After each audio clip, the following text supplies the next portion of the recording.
Okay, hello. Right, I'm ready. For the most part. Whoops, I just realised that. I might not need these, but I will. Cut that anyway. Just so I'm ready. I'm ready. Promotion. Anyway. Yeah, okay. Alright, hello. So, as you might notice, I'm going to do the first 12 packs from this, because my back doesn't really hold up for the whole 24. So, yeah. What's this? Sealed and drafted. Want to put your...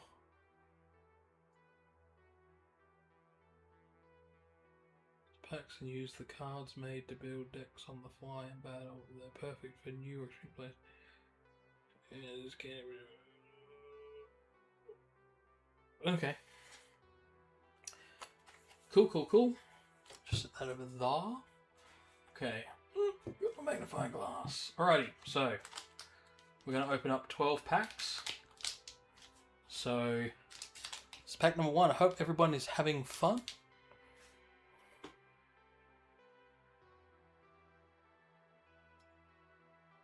What's going on here?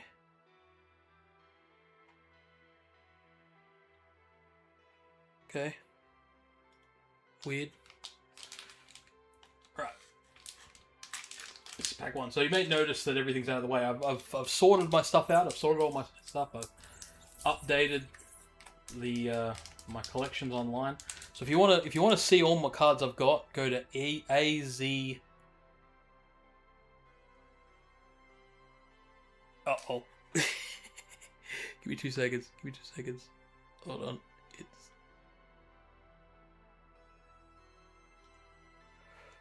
AZ Universe, all one word. This is an AZ Universe. .net/cards. So the letter A, letter Z, Universe, all one word, then .net/cards. And you can look up my my collection. If you go to collections at the top, and then you'll be in the community tab, and mine is just there. It's under Munchman. There's collector set, which is all the stuff that I've got, and then my doubles. But the doubles haven't been updated yet, so not that it really matters. The doubles are just the doubles. But I am at some stage. I wouldn't mind maybe swapping or selling, or who knows. So yeah. Alrighty. So. Actually, I'll move this. So this is my doubles. Is all in here. And alright, so right off the bat, let's have a look. We've got doubles again. I'll start off by just saying these are doubles so far. So Flux Cannon, Trust Fund Baby, Generational Wealth. There's going to be a lot of doubles. I know that. Binary Blast. And I'm going a little bit fast through it, I know, but I'm pretty sure... Well, if you've seen my streams before, a lot of these cards are all repeats that have been on before. Big Cat. Eat Me. Short Circuit. It's weird because I just went through all the doubles a second ago, and so I've seen so many of these. Synchronize, I think that's a new one. I am pretty sure Synchronize is a new one. Astra Cosmic Kitty, I've got that already.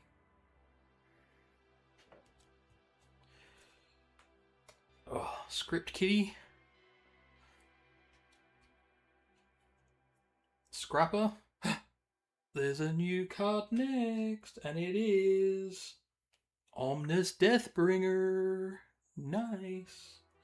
That's a rare. And then I've got Spotlight, which I'm 99% sure that's also a new one. I hope so.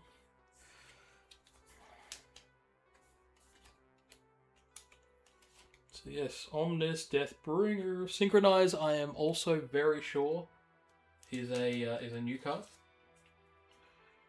So that's pretty cool. First pack, couple of new cards. I like it. I like it. Omnis Deathbringer. It's basically a tank. 3 attack power, 7 defense. It's Corpo Transport. So it's got a big main gun. 50mm railgun. Deal 4 damage to target player. Okay.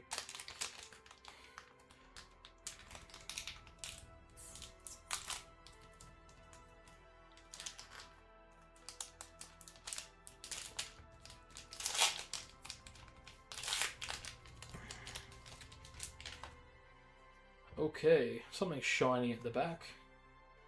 The grid. Back to doubles again. So just remember, this is the doubles pile.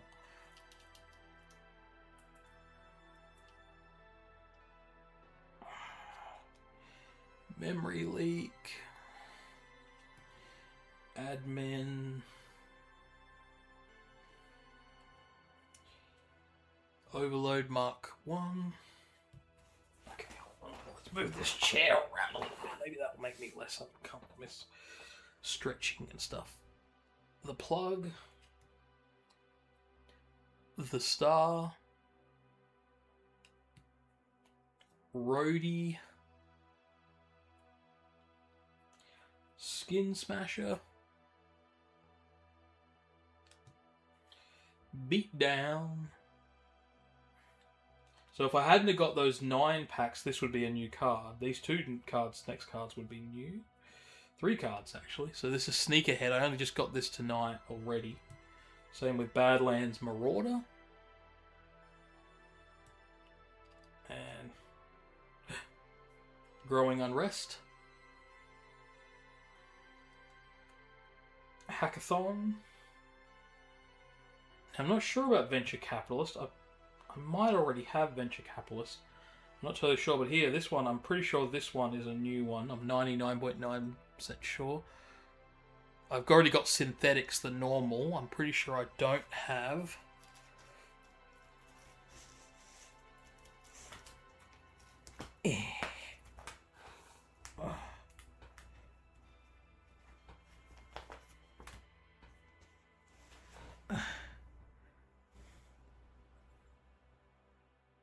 Sidewinder. Yeah, Synthetics. Cool. That is a new card. I'm happy. But yeah, getting these ones at the end is... I'm trying to collect as... Well, obviously, I'm trying to collect all the cards, but these are the ones that... You know, you either get one... I keep getting doubles. And there's a lot to get.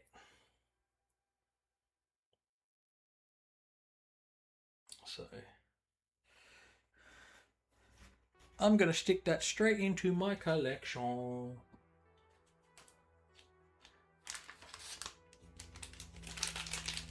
I'll put that over there. Venture Capitalist.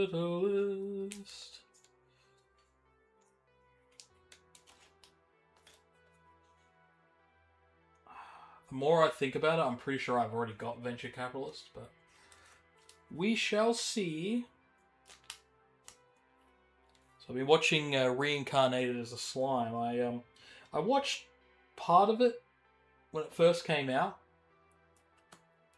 and I stopped watching it halfway through for some reason. I sort of stopped. I've sort of in the last 2 or 3 years, I've been like on a massive anime kick, like probably the longest anime kick of my entire life. But, yeah, like when I was a younger man, I collected a lot of anime, but nowhere near as much. I mean, I was you know, paying a lot of money. Now I'm very much in the yar category. Anyone who ever tells you, oh, you go with that way, less anime being made, it's like, yeah. Do you want to know a company that causes there to be less anime made? Crunchyroll. Drag me into a courtroom, Crunchyroll. Because I can prove that you ruin anime. Like, less anime is made because of them, not more. It sounds crazy, but it's true. It's one of those things, you know. Anyway. It's like, how can you have business that means more? It's like, yeah, because they actually... No, well, maybe not less, but they don't increase the number of anime. The way that anime is made, it doesn't increase it. Netflix, if anything, has caused an increase in the number of anime that are made. But yeah, Crunchyroll, no. They, not a good company. But anyway, it's a whole thing. It would take hours to explain, and I'm not a great explainer. Anyway, this is number 3. So we got the plug, Flux Cannon, Trust Fund Baby, Generational Wealth,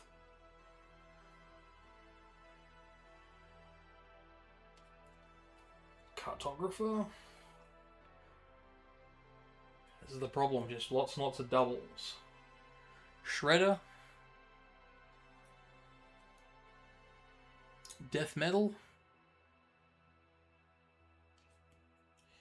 Trample. Once again, I keep getting Nanobot Harvester. The one I want is Nanobot Messenger. Messenger's the one I'm missing. Whammy Bar. Same with this, I get White Knight. I want Red Knight.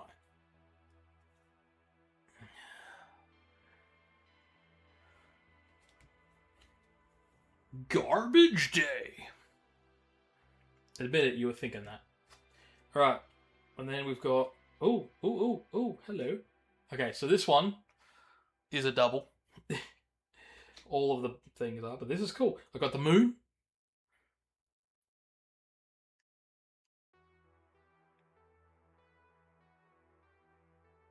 And I got Lilith, the Dark Moon. Nice. And that's the foil. So, I'm pretty sure there's a standard and a foil for her. So I've got the foil for her. I haven't got the standard. Going straight for the big money maker. Not really.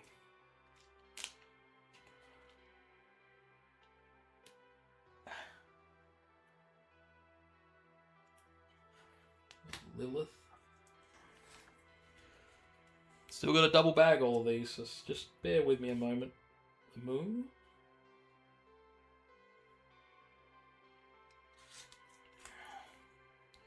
Now I'm thinking of We Love the Moon. We love the moon very much. Something like that. Oh, no. Enough.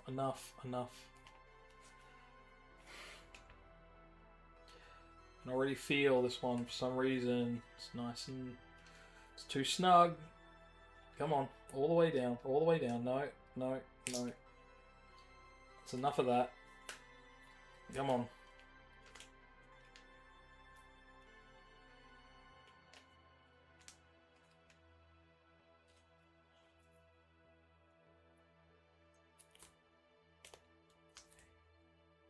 No. Stop this shit.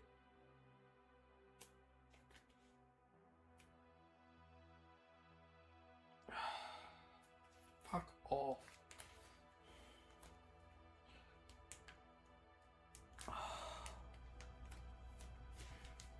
Bullshit.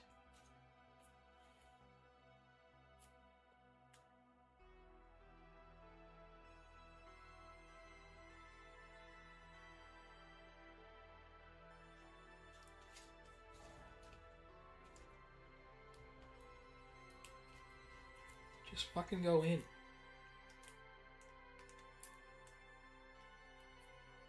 No. It's gonna fuck me around. It's gonna fuck me around. Let's see. Try this.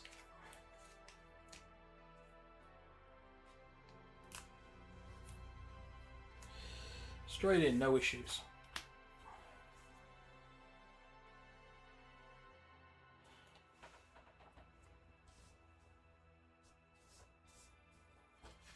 Let's just do this.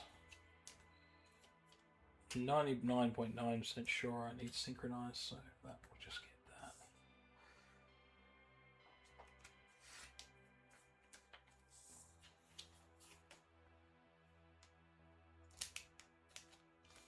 And this spotlight. Alright. Shouldn't have taken that long, I know. Alright, number 4. 1, 2, 3. This is number 4. Do. Sorry about that. Took a little while. Ooh. ASMR. Okay.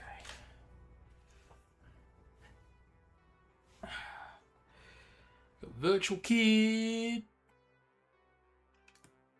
We've got Stim Pack. We got Cartographer. We got Dust Devil Initiate.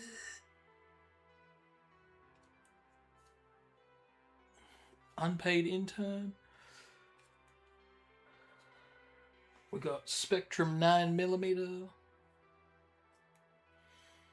Death.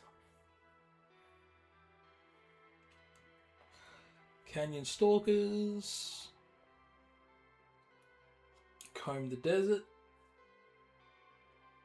Again, these are all, so far, I've got all of these. Thing of Death. Now, this one might be a new one. Power Spike. Power Spike. Have I already got Power Spike? I'm not sure. Faceless Oni. Riot Blade. Oh, here we go. A new card. Yay, finally. Been waiting to get this one.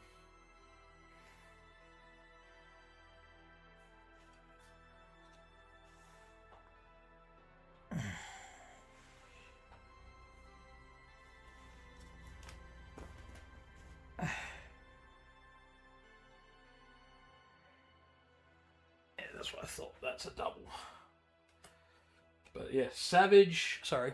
So that was a double. This one, Savage Duststorm. Love it. That's a new card so far. So far, there's been new cards in every pack.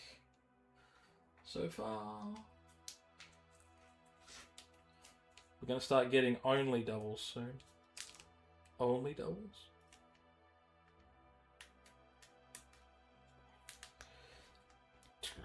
But mate. Oh, fuck off.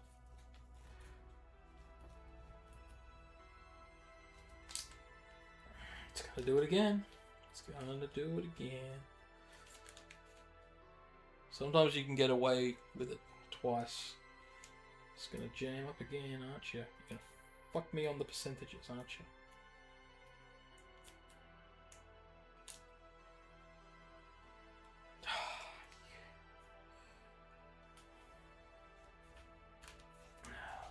There. Let's get another one out.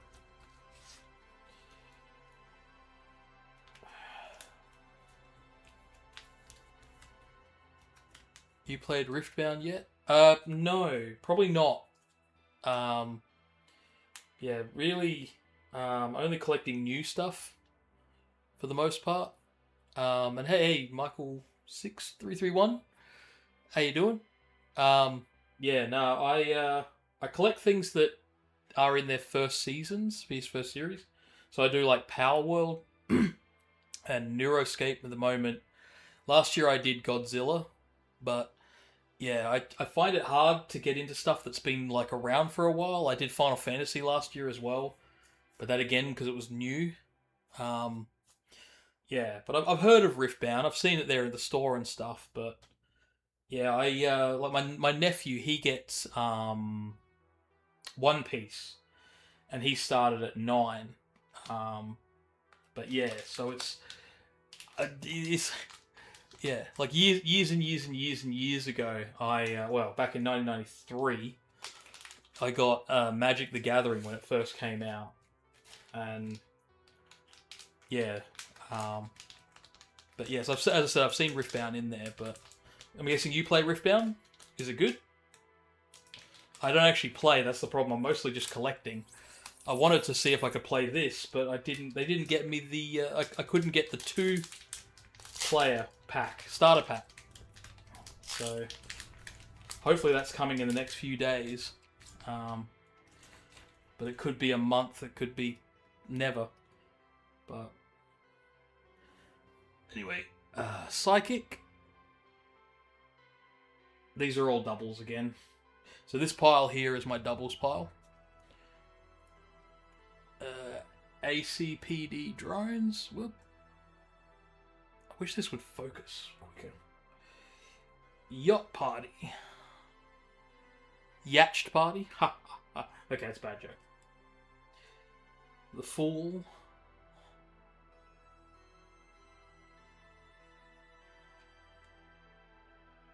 Seer. But yeah, just with Power World, I want to get a second box of Power World, but the introductory price was really, really, really cheap. Or the pre-order price. And now, I might get one this weekend, we'll see. So, the Hierophant. I think that's how you say that word, Hierophant. The Moon. Just earlier I got the foil for the Moon.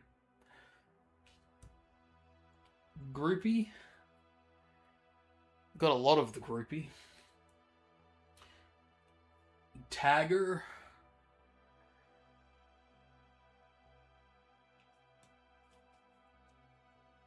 Snatcher.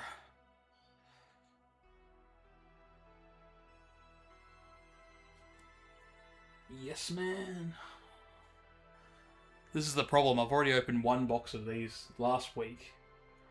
So there's so many doubles. Artificial inflation. There's about, I think, 360 cards. If you add in all the foils and all that. Yeah. Seeker drones.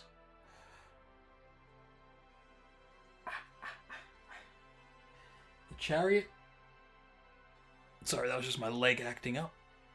That's why I was saying, Oh, you know, I made a different noise. So that's the Chariot. That's a double. And Hive Dynamics, that's a double. Which sucks. I mean, it's good, but I need some of these last cards.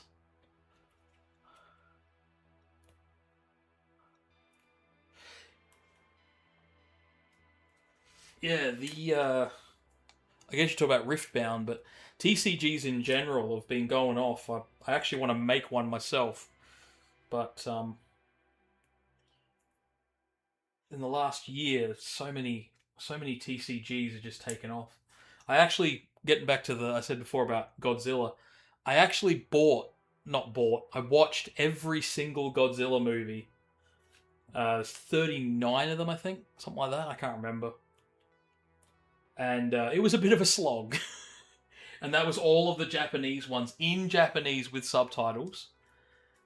And one of the hardest things was there was many of them that you couldn't really get the subtitle version without going to like really dodgy websites. I went to a lot of Chinese and Russian websites that were a bit unscrupulous. But my computer seems to have survived. But, I mean, I use uBlock Origin, and I've got, like, a free version of Bitdefender or whatever, but this is going to do it again. Every now and then, it just gets stuck. But, come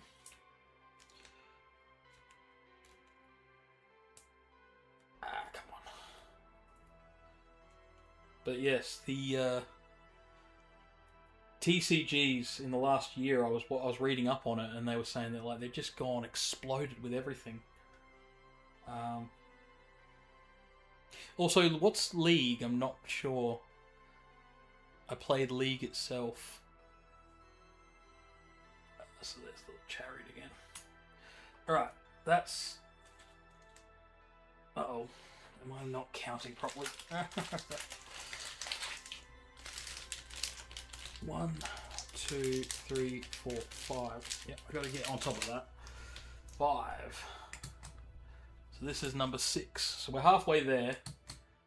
I'll be doing these today, and then probably tomorrow I'll do the other half of this box.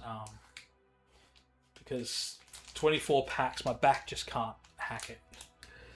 It wouldn't be as bad, but I'm sort of leaning forward. I mean, obviously I'm here. God, I can't point for crap. I'm over here. I'm sort of leaning forward. I'm trying not to lean forward too much, but it's again, I don't play many I haven't played any TCGs in a long time, so since literally the 90s. Dust Devil Initiate. Psychic. But I wanted to play... I was gonna look into playing Power World, but I couldn't... I'm used to seeing the word starter deck, but then they use other words, and they use trial deck. So I didn't look properly, and I don't know why I didn't notice it there. I guess because there's so many things on all these websites. So if I had realised, I would have pre-ordered the trial deck, and then I could play it, maybe. Still have to find someone to play it with. The Fool. But, yeah. Phantom OS.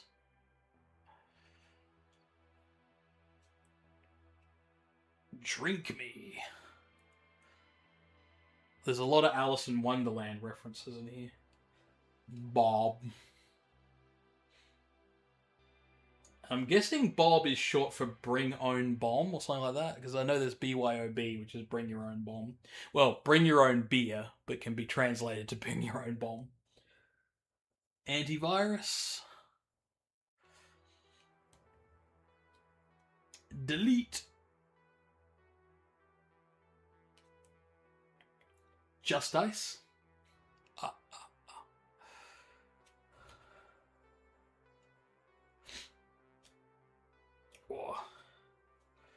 Seance Sisters. Had some misspelling? Okay. I'll have to look into that. But yeah, no, it was mostly the fact that when I see the word trial deck, it didn't click that that's like the starter deck. Like, why would you call it a trial deck? It sounds like a promo deck.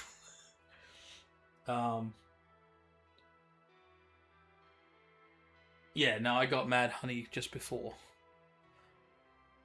Mad Honey.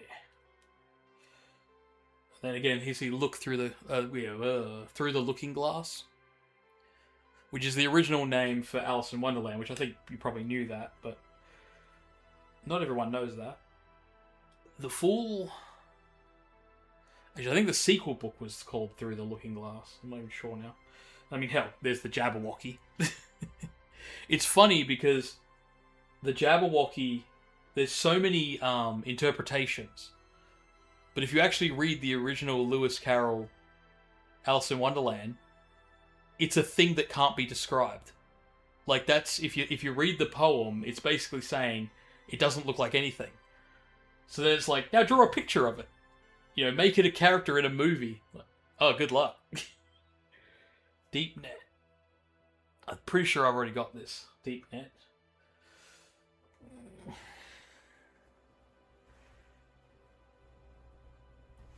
I've got my set over here beside me. But I'm at an angle, so it's hard to see. Now I'm not sure. I'm going to put that there. And I don't think if you can see, but this one's got reflective in the corners, the little corner. So this means it's a rare. So I always double bag the rares. But yeah, no,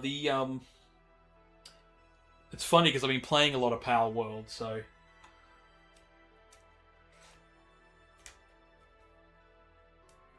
50k, Jesus.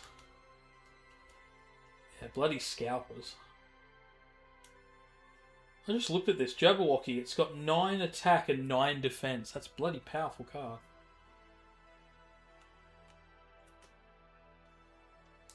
Oh, no, again!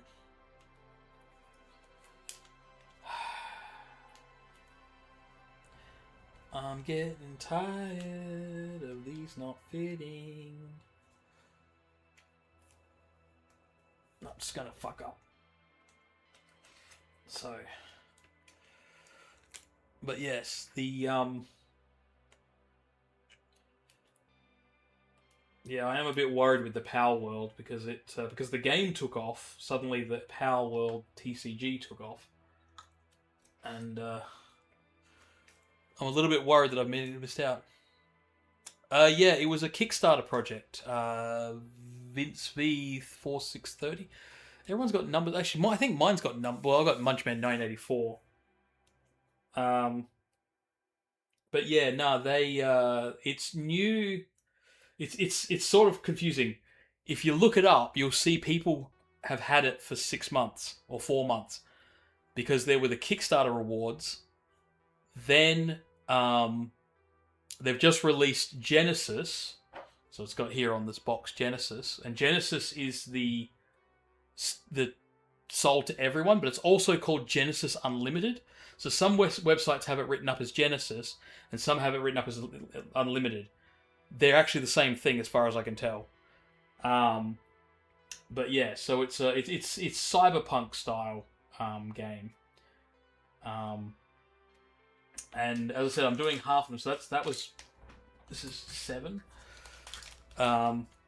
Because on my back, I can't do the entire box. But yeah, they did a the Kickstarter ended, I think, last year, and then they did all the Kickstarter rewards and all that, and then they've just in, I think, the start of this month, August 2nd, I think they launched the. It sort of kept getting moved around, but I think in America it was released on August 1st. So for Australia it'd be August 2nd. Because we're a day ahead. So, and if you're wondering, it is 4:54 p.m. here in Adelaide, South Australia, which is where I am.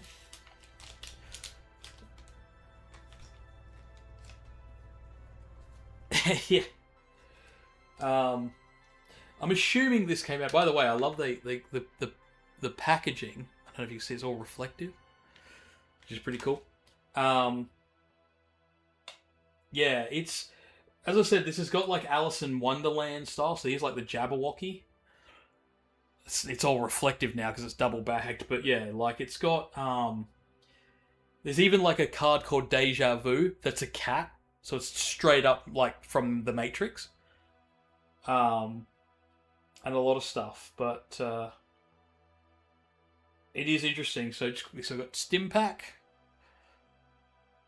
and I would read out what they do, but my eyesight is cactus. So, like, I Swift until end turn, target character gets 1+1/+1 in stamina. Character doesn't run when it attacks, which I don't really know what means because I don't have the starter deck to look up the rules. I can look it up the rules online, of course, but yeah. Unpaid intern. I still can't work out if she's asleep on these books or leaning around the books because she's so busy. It's hard to truly tell. ACPD drones.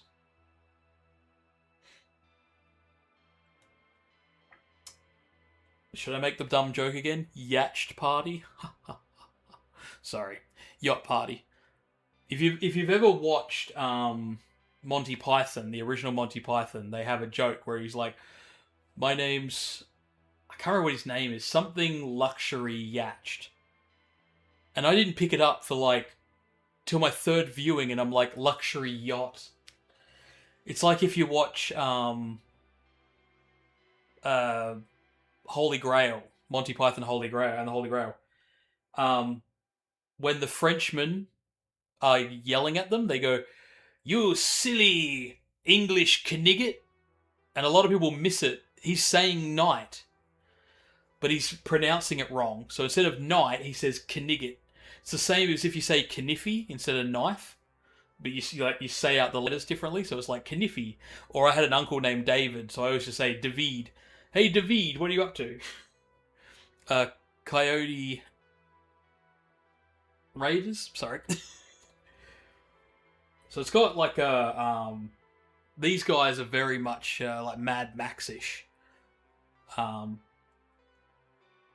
which is part of the whole wasteland thing of Cyberpunk. Spectre 9mm. This thing to me looks ripped straight from Judge Dredd. Like it looks like the Judge Dredd gun. The what is it called? Oh, I know the name. Lawbreaker? No, Lawmaker? Oh.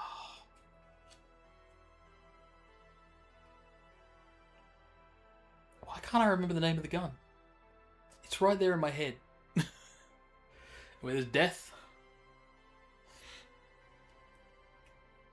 The moon. So these are like tarot card looking stuff they got here.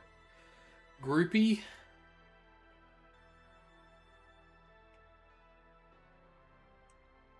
Now I'm pretty sure this is Akani. I think that's how you pronounce that. Akani. I feel like I've seen that word before. Akani priestess.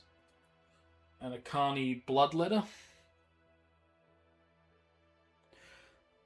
So far again, this is my doubles pile and it's getting very, very thick. And I'm only on bag 7 or 8. Hold on, I might have lost count.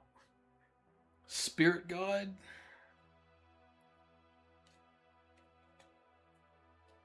This one's pretty cool. Anima Proxy. It's like all cracked, smash screen looking. And then, oh, nice! New card. Finally. So, Neosec Firestorm. So, that fills up one space. And then Radiant. I've already got Radiant, I know that. Oh, sorry, Radiant. So there's like a whole bunch of cards where it's all just the backs of their heads.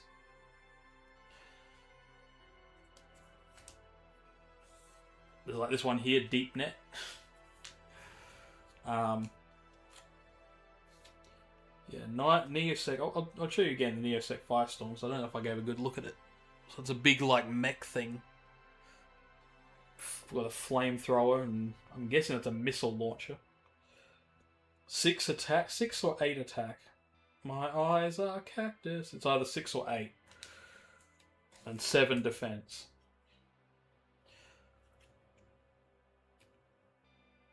Oh, my back, my back, my back, my back, my back. Oh. So that's a newbie.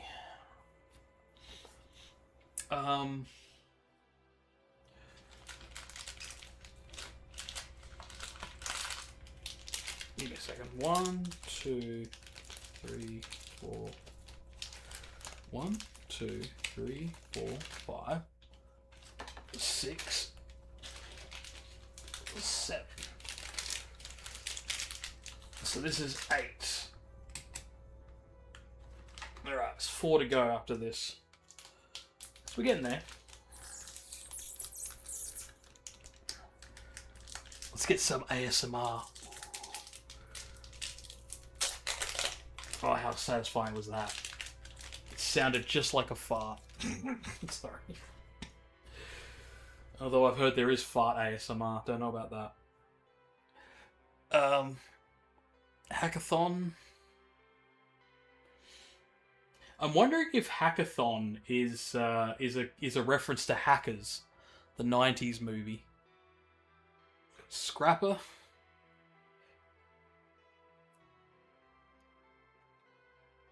Back Alley Bruisers. These dudes, they're big boys. Whoa. Riot Blade. See, that's very CDPR. But also just very cyberpunk. Of course, everyone references CDPR because it's new. Or, you know, relatively new, even though the game is old. But there's, what's the other one? Is it Netrunner? Not Netrunner. Oh, I can't remember what it's called. My mate was a big fan of it, and they re-released it, and he was all pissy about it. Seeker Drones was an old game that was like, I think it was a mobile game that became a PC.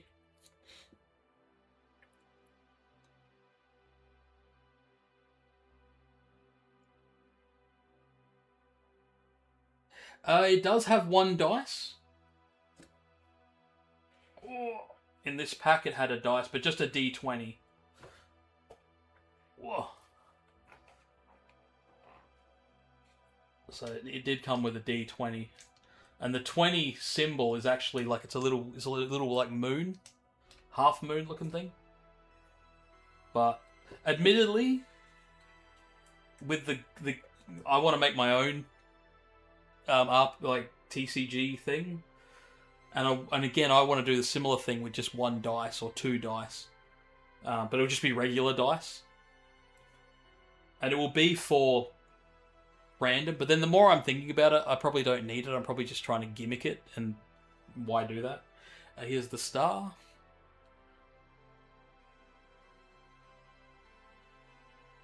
So there's, as I said, there's like these ones that are all like tarot card looking.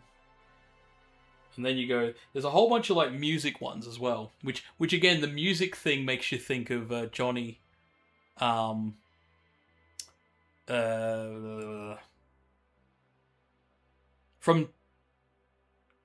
Cyberpunk, the Keanu Reeves guy, Johnny, whatever his name is. God, I gotta play that game again. Rhodey. You got Rhodey, and there was Groupie before. And then you got Skin Smasher, which is like smashing the drums. Smashing the skins. And there's Shredder, which is like where she's playing a guitar. And then there's actually a whole bunch of them. They're all music related, so. And you got Beatdown. I like the Mohawk looking dude. It goes very British. See, the idea behind my game, which I've literally in my head and I don't even know if it'll work, is you have a front line and a back line. And so you have a maximum of 12 cards on the field at any time. And the idea is one side attacks, one side defends. And it's set in an alternate history where instead of World War I, it's sort of World War I mixed with World War II. But it's between steam-powered vehicles and diesel-powered vehicles. So one side's very diesel-punk, and the other one's steampunk. Acid Rain. And, yeah, so the idea is that every year, every time I release a set, it advances a year in the storyline, and so the storyline kind of drives the whole how the game progresses. Serial killer. And so the reason that you would use a dice is it might be like there'll be like an artillery card. You roll, and then you choose backline or frontline, and then you roll, and then what it lands on is what card gets hit. And then it will do damage to all the cards around it because it's like splash damage. But it's like, you can blind fire or you can targeted fire. If you targeted fire, it hits one card. If you blind fire, it hits all of the cards. But then you have the risk of hitting nothing because you got to roll the dice. But the more I think about it, from everything I'm starting to see with TCGs, because I haven't played one in 20 years, I should just have it be that it just hits the target or whatever. Like, anyway, Rubber Ducky. I love this how it's called Rubber Ducky, but it's a USB with a rubber ducky. Like, but yeah, I think I was trying to complicate things too much.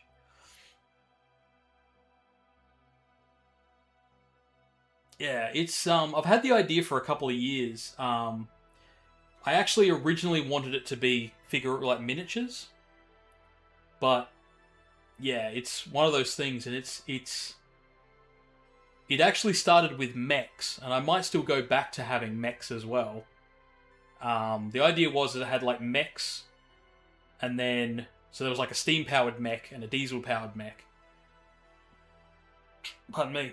And then there would be like castles looking things, but comes back to the miniatures, and they were like basically instead of like it was basically like a moving castle, kind of like Howl's moving castle. The more I say it, but yeah, it's like they're basically moving fortifications forward, which is kind of taking the literal meaning of what tanks were, because tanks were designed to be moving fortifications. Iron Maiden. I like my history. So here's synthetics. That's a double. Nova the White Rabbit. I think I've got, if I remember correctly, I'm just going to check for a second. In my collection. I think... No, it's a double. I thought I had the foil for her.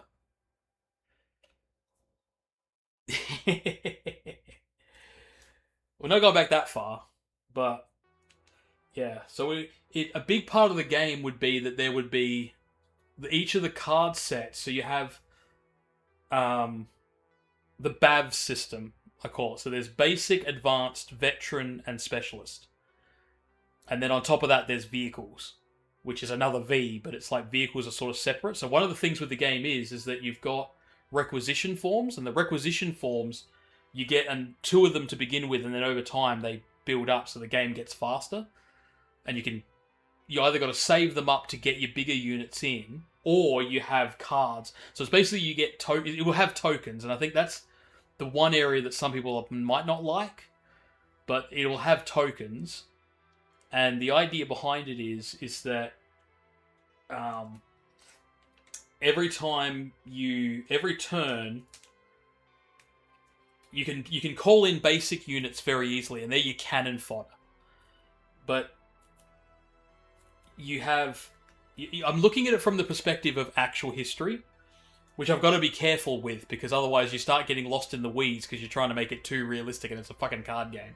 Like, you know, when does it stop being a card game and you're just trying to make an alternate history story? But the idea is that it's kind of like, once again, the idea is that you've got the basic units are just all 1/1, one requisition form, and then they're attack power 1, defense 1, and how the game works is if you don't shoot or attack, you gain 1 defense. So you put a defense token on that unit, and then until the next turn, it has 2 defense. So, because a lot of the game, especially for the defending team, is about blocking attacks and trying to keep your units alive. You're trying to keep the field covered, otherwise they attack your base. And one team is defending its base, and that's its like health pool. The attacking team doesn't have a health pool. It's basically a case of attacking as often as you can, because the game only has a limited number of turns.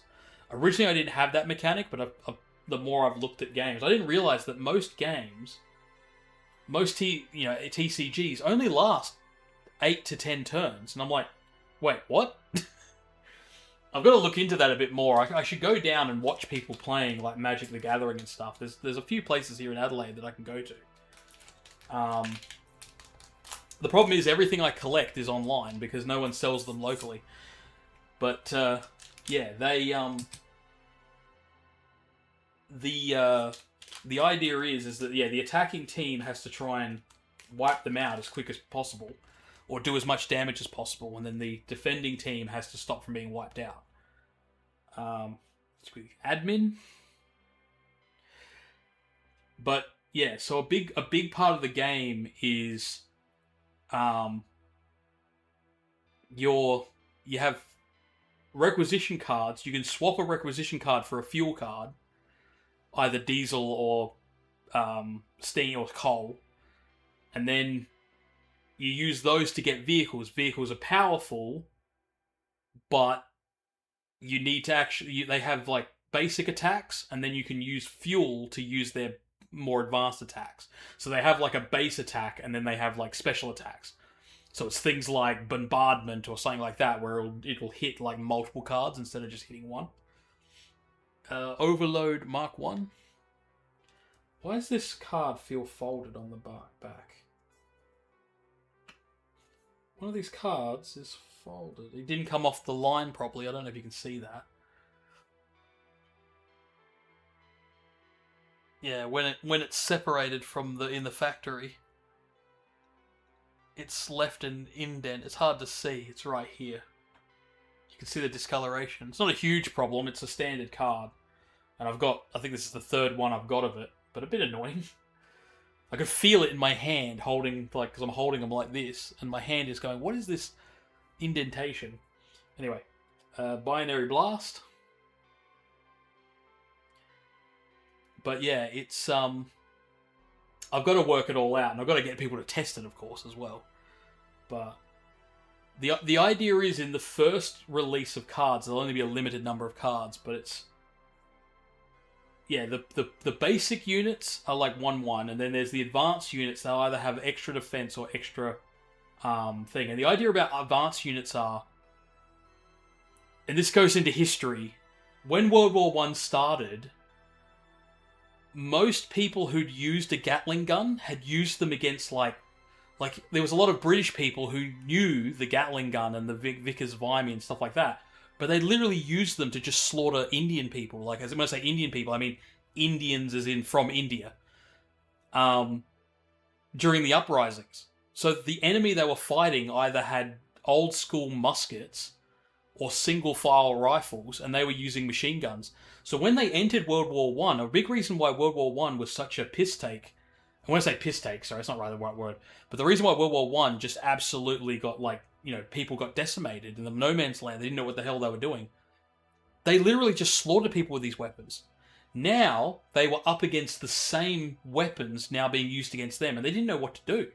Because they're like, wait a second, these weapons slaughter people. It's like, well, yeah, unless someone's using them too. And now they're slaughtering you. So that's why no man's land became what it became. They just thought, oh, we'll just set our guns up and shoot them. So, yep, but they're going to set their guns up and shoot you too. And they're using it. Yeah, so it's sort of the part of the game is that, and what I'm going to do is, what I want to do, and to try and keep it simple, is each release of the game will be year 1, year 2, year 3, year 4, and the units get more advanced as it goes along. So a lot of the big hitting units won't be there to begin with. Virtual Kid. It won't be till later on that you get, like, the bigger ones. And then halfway through the year, there'll be what's called R&D, research and development. And the idea behind the R&D cards is both to add new things, but also if there's any, like, metas that are getting, like, out of control. So I don't know if you... This is going back a long time, but back in when the very first Magic the Gathering got released, they had a card called the Rat card, the Plague Rat card. And Plague Rats were an XX, and an X represented how many Plague Rat cards you had. So if you had one Plague Rat card, it was worth 1/1. So basic bitch, destroyed in an instant. If you had 2 Plague Rat cards, you now had 2 cards that were worth 2/2. Now you might already see the problem here. When you had 3 of them, you now had 3 Plague Rat cards with 3/3. So your attack power went from 1 to 2 to 9. Then when you got to 4, it was attack power of 16. When you got to 5, it was an attack power of 25. 6, an attack power of 36. And you got to remember that each of those cards is 5/5, 4/4, 3/3. So you're 2 or 3 turns, and you're already at endgame. And your opponent is still trying to get like 1/1s and 2/1s and 2/3s out. And you're just decimating them. And yeah, it was a mistake. We were talking about this the other day. Magic the Gathering if you go and find a list of first year, like first release Magic the Gathering cards, almost like probably I think someone counted out. I think it's 52% of all original Magic the Gathering cards are banned in all tournaments. Like no tournament will have them at all. And yeah, people used to build what was called a rat deck. It was just plague rats and swamp cards, and that was it. You didn't collect anything else. And then there was orcs. I'm gonna say orcs. I think it was orcs or something. And they had similar, where it was X2. So the 2 didn't change for the defense, but 2 was still a good defense for early game. But the X was how many orcs you had, so it became 1, 1, 2, 2, 2, 3, 2, 4, 2, 6, 5, 2, 6, 2, so on and so forth. Which still gave you that attack power thing. And the way they could have fixed it was had a rat king or a card that was boosted by other rats.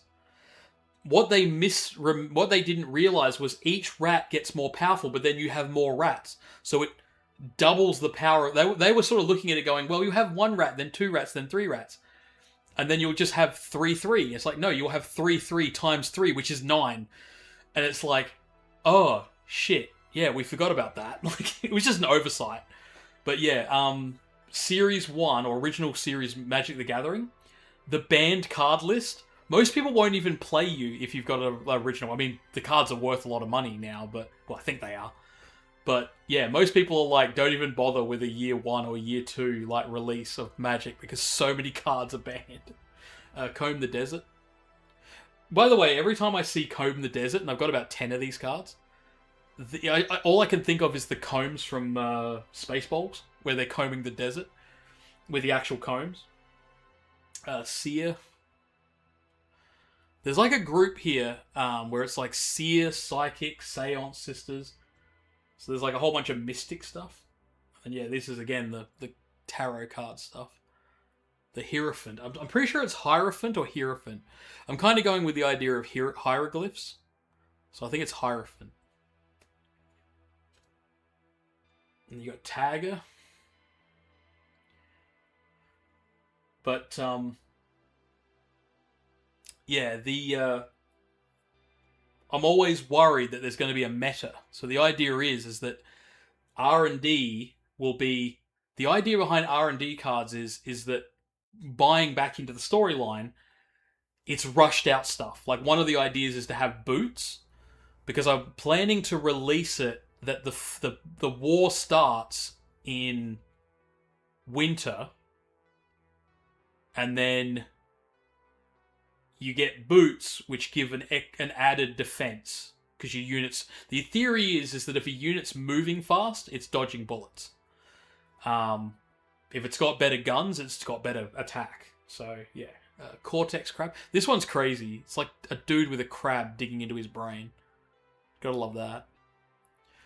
Actually, talking about Cyberpunk, Ghost in the Shell, the new Ghost in the Shell anime, really good. I don't know if you've seen it, but really good. It's releasing at the moment. I'm actually behind on it, but it's really good. I love this guy, Cyberblade Assassin.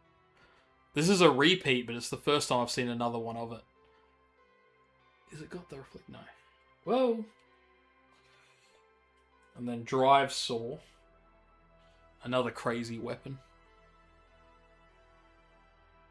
Anyway, sorry, I'm talking a lot and not doing the cards much. It's sort of hard to do both. I get distracted by one and the other. And then we got Admin. And then this one is a double as well, Dust to Dust. You can see it's a rare, so it's got the little reflective in the corner. I don't know if you see here in the bottom corner. That's how you know it's rare. But yeah, I've sort of thought that sort of stuff out. It's so it's about this season of anime, and reanimate. I don't know what that was about. If you want to get a hold of like every anime out there, for a nominal fee of free, yeah, don't mind me. I'm probably not going to get in trouble, but I'm just being careful. Yeah, cool. So I ramble a bit. But yeah, it's a big thing with at the moment, this season of anime, I don't know if you're into anime much, I have 20 tabs, sorry. I think it's 23 tabs going, which is 23 different anime that are all releasing now. And I'm also watching on top of that. I started up again, Reincarnated as a Slime. And yeah, I've got there's like 4 sequel series that I'm watching. There's Old Country Bumpkin Season 2, Skeleton Warrior in Another World Season 2. Wait. I think that's it. I said there was 4. I think there's only 2. But yeah, this season has just been really good. Like, there's a lot of slop kind of anime, but even the slop is good. Like, it's not bad slop. It's slop that you still want to watch. I've actually had to drop 2 good anime because 25 anime is just kind of is too many. And I'm behind on Ghost in the Shell because even though Ghost in the Shell is really, really good, I'm sort of like, I don't know if it's because I'm worried or what. Just for the record, so I'm assuming you've seen Ghost in the Shell, the original. By the way, there's a fair bit of delay, so I'm seeing your messages and then responding when I see them. There's I think there's 15 seconds delay. But yeah, so Ghost in the Shell, the movie, is just basically Ghost in the Shell, the manga, just taking only the serious stuff. Right? Whereas, if you watch the new series, just be warned, it's going to seem silly, and there's a lot of fucking idiots out there, and they're going, oh, they've updated it for the Gen Z crowd. What's with all these, like, references in comedy? And all the people who've actually read the original fucking Ghost in the Shell, they're going, yeah, Ghost in the Shell was comedy. Ghost in the Shell was comedy and sexy. Like, there's whole sequences where the Major in the new anime is like they're talking about haptic, which, by the way, the term haptic is not a new term. It's an old term. It's been around for fucking decades. We're just now getting haptic, but we knew about haptic way in the past. Like, technically, anything that moves is haptic. Technically. And, yeah, I'm now reading your message. Yeah, the manga is comedy. That gives you an idea about how long it takes for you to type and me to talk. Yeah, she's like talking about the haptic responses and all that, and then halfway through she gets contacted. She's not a part of them to begin with. She literally like bribes them, which I'm guessing is in the manga. She bribes them to become like a part of the government setup. They're like mercenaries, basically. It's a whole thing, and they let people just die. Like, they just like sit back and go, "Oh, we can get involved," but they're always like kind of lazy. Like, it's really weird. But no, it's only weird because I've watched the original fucking movie. I never watched Standalone Complex. My brother loved Standalone Complex, but I never watched it. I don't know why. I never really watched any of the series that were like after a movie. Just quickly, insurance policy. And one of the worst things is the only old school anime that manga that I've read is Akira. And I've got Akira. I've actually got it twice. I got the original released Akira. Well, I say original, the one from the early 2000s. And then when they did the 20th or 30th anniversary, and actually like got them out, and then I read through most of it again. But if you haven't read Akira, the movie, people say the movie covers the first 3 mangas. Pardon me, I burped just a second ago.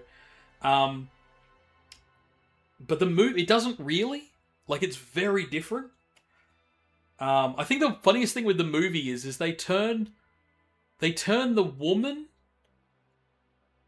with the afro into a dude with an afro, and they're just some random fanatic. Whereas in the manga, that character is one of the people who had the one of the numbers children who grew up slightly.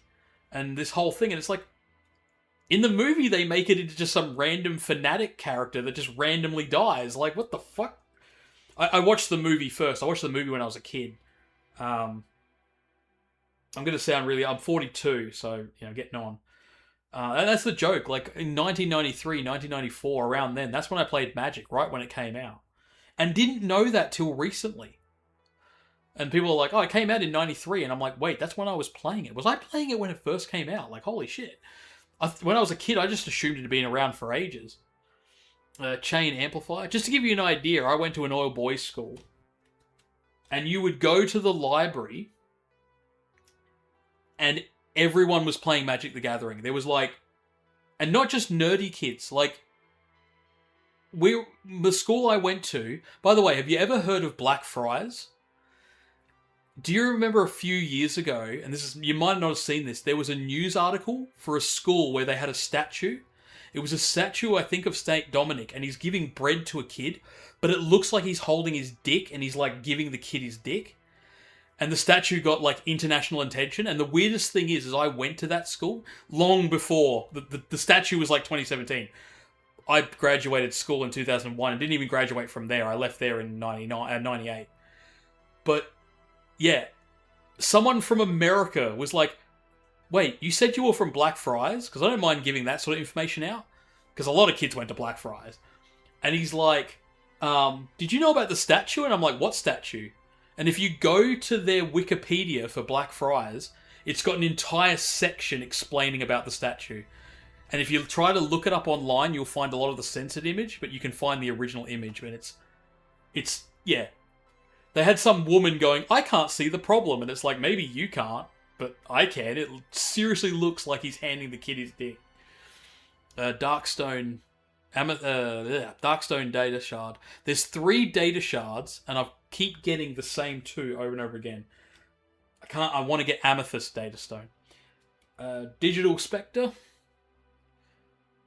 And yeah, they I think the funny thing is like, yeah, I talk about it.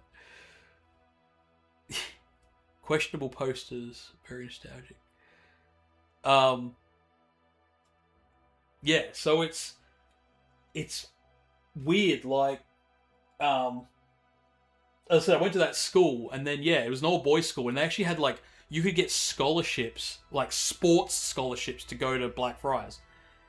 So it's kind of surprising that it was a school. Like, I had to do a sport. Like, I had to do an extracurricular, which I chose guitar, and I had to do a sport.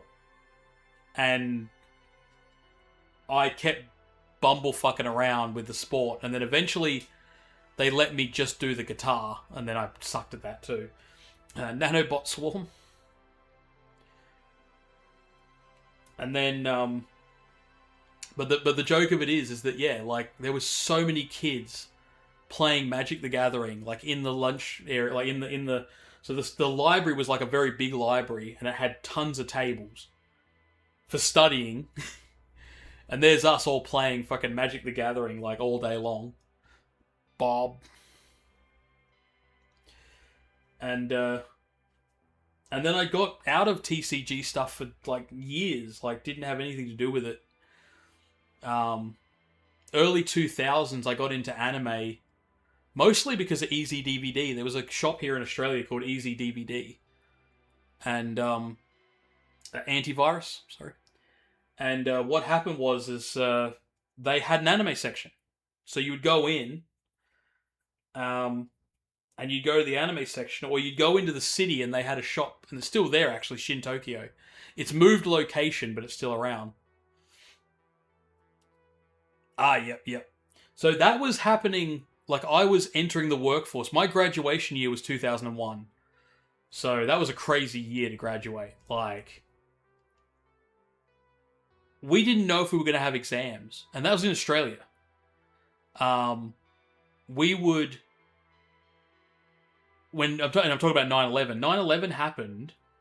And there were girls, especially because I was at a co-ed school for my last years. And they didn't show up to school for like a week. And I remember my teachers looking at us, and I didn't get it at the time, but they'd gone through Vietnam.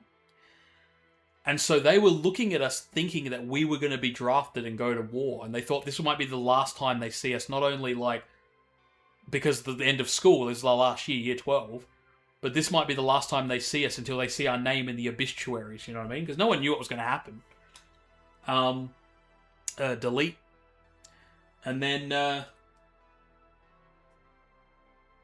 anyway, then we graduated. Sorry, that was just like a side tangent, sorry. But, and then I went straight into the workforce, and my job was to go around. I didn't have to drop the milk off. I didn't have to count it. My job, I was called a milk merchandiser. So what I would do is I would go into stores like Coles, Woolworths, all that, and I would take the milk from out the back that had already been dropped off by the vendor in the morning and just put it on the shelf. So the people in the store would do that as well, like the people who worked at Coles and Woolworths, but my job was to do it. And it was to do with rotation. It meant that we were cutting down on the number of like credits because we did like a full rotation. Justice. And then Nux. And that job, I got paid a shitload of money. I got paid more money. I got paid as much money just for driving around. That was the joke. Because every kilometer that I drove, I get paid 59 cents. And so it was... And this was when I was 14. 14. I was on $13.95 an hour, so $14 an hour. And that was because I was 17. Then when I turned 18, I was on $14.95, so $15 an hour. And I was making $1,600 a week, which I know doesn't really say much. So a DVD in Australia at the time was $30. I'm trying to think of other equivalents. A Big Mac meal probably would have been $3. I think it was $2.95 for a Happy Meal. Yeah, $2.95 for a Happy Meal. I can't think of good comparatives. Boardroom. Hold on. Boardroom Shark. But then so I was making $800. I was making $1,600 a fortnight, which was really good money. So $800 a week. $800 of that was just driving. The second I left home, I was clocking on kilometers, and then when I got home, I would take them off. I would write down my kilometers. And it was the easiest job. I got paid a shitload of money to do really basic work, just rotating milk and stuff. I mean, it was not... There was a level of, like, you know, time you had to be, you know what you were doing. Tax evasion. And I worked in milk until 2017. My first car I bought, because my dad worked in milk. That's how I got my job. Like, I was looking to get a job at Woolworths, Coles, you know, that sort of thing. And my dad then talked to this guy and he said, we might be looking for somebody. Phantom OS. By the way, so far, all of these have been doubles. This is pretty cool. So coming back to talking about Ghost in the Shell, this thing here is very Ghost in the Shell coded. Like, yeah, it looks like the tank thing at the end of the... Was it at the end of the movie? Or whenever it was? That's the Booyin. Oh, that's a rare. I've got to bag that. And then Gearhead. But yeah, Easy DVD got me into anime, and a lot of people don't understand like how DVD shaped anime. Because going off on a bit of a tangent here, you ever wonder why things like Ghost in the Shell with titties was released, and then you had Ninja Scroll, which had like the woman at the start of it getting the shit fucked out of her, while the dude's talking to the ninja chick, and then her tits get out later on, and then there was Midnight Eye Part 1 and Part 2 with there's literally a midget riding a naked woman with her tits hanging out, and she's like a motorbike with a laser gun from her mouth, and that's how he kills the boss at the end. He walks up and he just holds her up, and it's like Medusa style where she like blasts him off the building. The reason is because the only people who were importing, international importers they needed to get sales. So they would only import international movies that had titties in them. Right? That's why if you, like in Australia here, we had a channel called SBS, which was subtitle broadcast service. And it was just random movies from around the world. So many of them had titties. Like, or sex or whatever. Like they had, I don't know if you ever heard of Weather Woman. Don't look up Weather Woman. If you don't know what Weather Woman is, do not look it up. It is fucking weird and fucking gross. The second one more than the first one. They're both just terrible. I'll give you one part of it. There's a woman who masturbates till she literally explodes. Yeah, it's fucked up. Sorry if you're a kid. I hope you're not a kid. This is not safe for kids. But yeah, and anyway, the point is that when you imported a movie, you had to pay for the translation or just go subtitles. Some people didn't care about subtitles. Well, you don't care about subtitles if you're looking at titties. Don't, man. Seriously, the second one's got enemas and shit. Really bad. The second one, just thinking about makes me want to vomit. It's literally a competition about becoming a sexy weather woman. It's really fucking weird. But yeah, I can't even begin to explain it. But when you're a kid, titties. 1, 2, 3, 4, 5, 6, 7, 8, 9, 10. You know, when you watch the African, the channels with the, they got the African women, the African tribes. Let's get them titties. Like, so yeah, that's why like a lot of people like who are my age are like, oh yeah, I did watch Weather Woman. And then the other one, I can't remember the other movie they had, but it literally ends with the dude dying, but he's still got a hard on. So the movie literally, as the credits are rolling, she's having sex with his dead body. He's died of the plague or some shit. Because it's that era in Japan. And it's like, what the fuck am I watching, Because your mate would say to you, like, hey, man, this movie's got titties in it. It's like, okay, cool. And you watch it, and then, like, you recorded it, and then you fast forward it, but then you still got to watch it and go, what the fuck am I watching? But titties. So, yeah. So the point I'm trying to make here is that they, hold on, this is 11. Bag 11 books. So these are my last two. And then, yeah, so they would always import things like that. And it's the same with, if you go and look up, like, most anime that got released. Now, there was obviously Pokemon and things like that.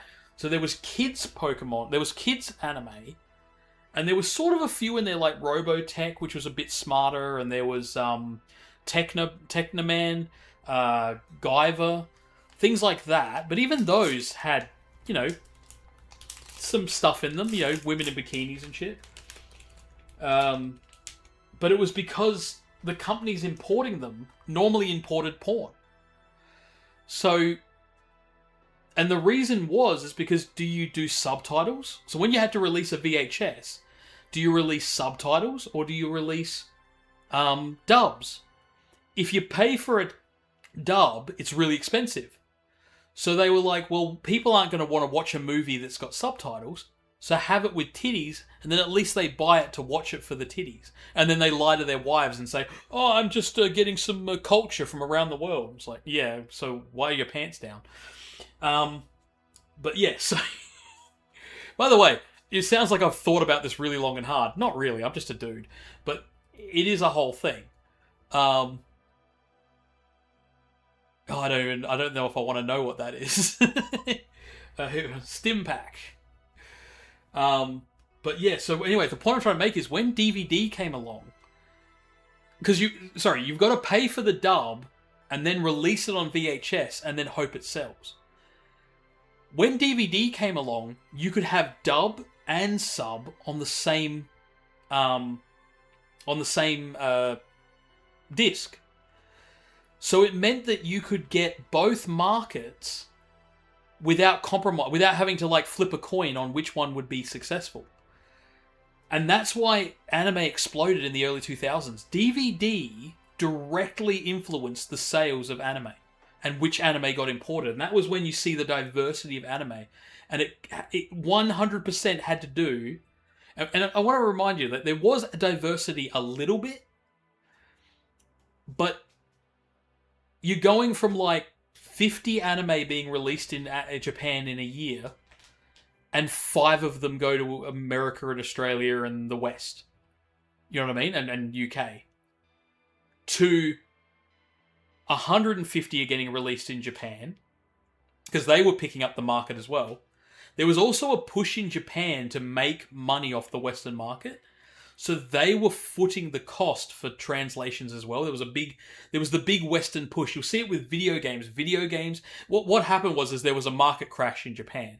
So Japan was trying to get international money into the country. They're trying to increase exports. Exports. So as a result, video games changed the way they were. That's how we ended up with all those really crappy video games in the mid-2000s for coming out of Japan, where they were like, let's make it Western. And then you see anime exploding and all that. But it was only possible because of DVD. Because DVD allowed there to be subtitles and dubs on the same disc. And that's why they loaded them. If you go and get old DVDs from the early 2000s, I don't know what they're like now, but they're just loaded with advertisements for more anime. Like, even when you put the disc in and it would just start playing ad after ad after ad after ad after ad. And then people got annoyed with that, so they stopped doing that, but they put the ads so that you could go into the ad section and look it up. And then they also had the special features, and they were able to put extra subtitles. Here in Australia, we have a company called Madman, and Madman released, they would add in like author's notes and stuff. So you'd open up the disc cover, and you'd have you'd have your like DVD, like, you know, like disc here, and then the cover here, like the back of the cover, and it would have like listed all of the like what certain things meant. So if you didn't understand the cultural references. So if you're watching the anime and they did something and you'd be like, what the hell are they talking about? You could open up the DVD and go, now I get it. It's like in episode 2, when they say this is what it means culturally in Japan. Like, it was a big thing because you could do that. You couldn't really do that with VHS. You could have an insert, I suppose, but yeah. Unpaid intern. But yeah, so ACPD drones. These are all doubles again. Yacht Party.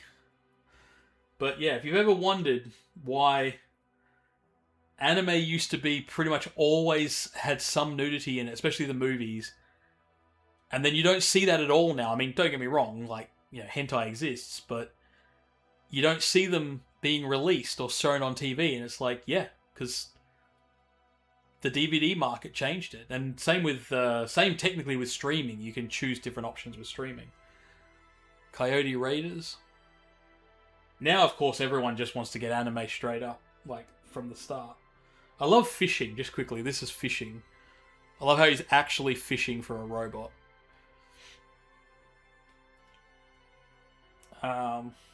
Dumpster Diver.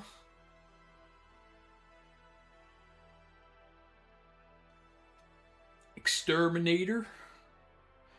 I just realized I got to start getting through these, because I got to go as well. At some stage, I got to go. Got to live my life. But yeah, it's anyway, come back to anime, like the current release of anime. I watch a lot of isekai.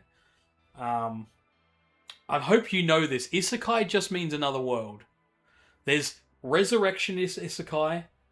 There's summoned to another world, like just like literally summoned body and soul. And then there's things like Sasuke and Peeps or Gate. If you haven't seen Gate is really, really good. Gate, if you haven't seen it, is what would happen if modern warfare, if you had a computer game, if you had a computer that was glitching, and all of the characters from Modern Warfare started invading your Rise of Rome gameplay, or Lord of the Rings, because there's like dragons and shit. But yeah, it's like you get to see a jet fighter shooting down dragons, and it's like, and helicopters shooting down dragons as well. It's fucking epic. Like, I don't want to spoil it too much, but yeah, there's like and there's season 2's coming next year, which has got, so they're going to focus on submarines. So there's going to be sea monsters and submarines, as far as I can tell. Max Gains. And then Black Market. But yeah, you have isekai where they jump back and forth all the time. And the problem is everyone goes, oh, it's always about a resurrection. But the reality of it is that as somebody who watches almost exclusively isekai, well, I was watching almost okay, a little bit of a backstory. My sister passed away in 2022. And I went through a bout of depression, as you can imagine. So what I did was I wanted to watch only anime that has mostly happy endings. And that's one of the great things about isekai, is it's almost completely good endings. Because it either gets all resolved in a single episode, because they've got the characters OP, or there's not a lot of like threads left hanging. I mean, there are, but you're just like, he'll fix it. He'll just blow them up with his OP power. Genocide. Talking about like the opposite, genocide is the kind of guy. Although technically most characters in these animes. A to Z optics. There's A to Z glasses and A to Z optics. I think A to Z is the name of an in-universe corporation, I think. And then here we go. Oh, nice. I think this is a repeat. Hold on. So we got the foil of Hierophant. Unfortunately, I've already got this. And then we've got Trixie, the Techno Queen. And again, I think I've already got this, but I might have the foil of this, and this might be the regular one. I'm not sure. And then we got Firestarter. So we got 3 foils. Well, 3 that are reflective. There's always one that's reflective, one that's rare or above. But yeah, so yeah, Gate's really good. It's like a big part of it is politics. Like, it's very political. And it's Japan. It's technically an ad for the JSDF. I thought it was literally an ad for the JSDF. And people were complaining, and I go, you know, Top Gun is an ad for the Navy, right? Like, they literally got permission to shoot the movie on aircraft carriers because the military were like, yeah, it's a promotion for the thing. So, like, don't make it sound like this is like bad, but it actually isn't an advertisement of the JSDF. The guy who wrote it just loves the JSDF. So the JSDF, by the way, if you don't know, is the Japanese Defense Force, which is actually not called JSDF. It's actually called I think it's just called JDF. They added the S. But don't quote me on that. And yeah, they basically, it's basically this gate, that's why it's called Gate, opens up in the middle of Tokyo. And a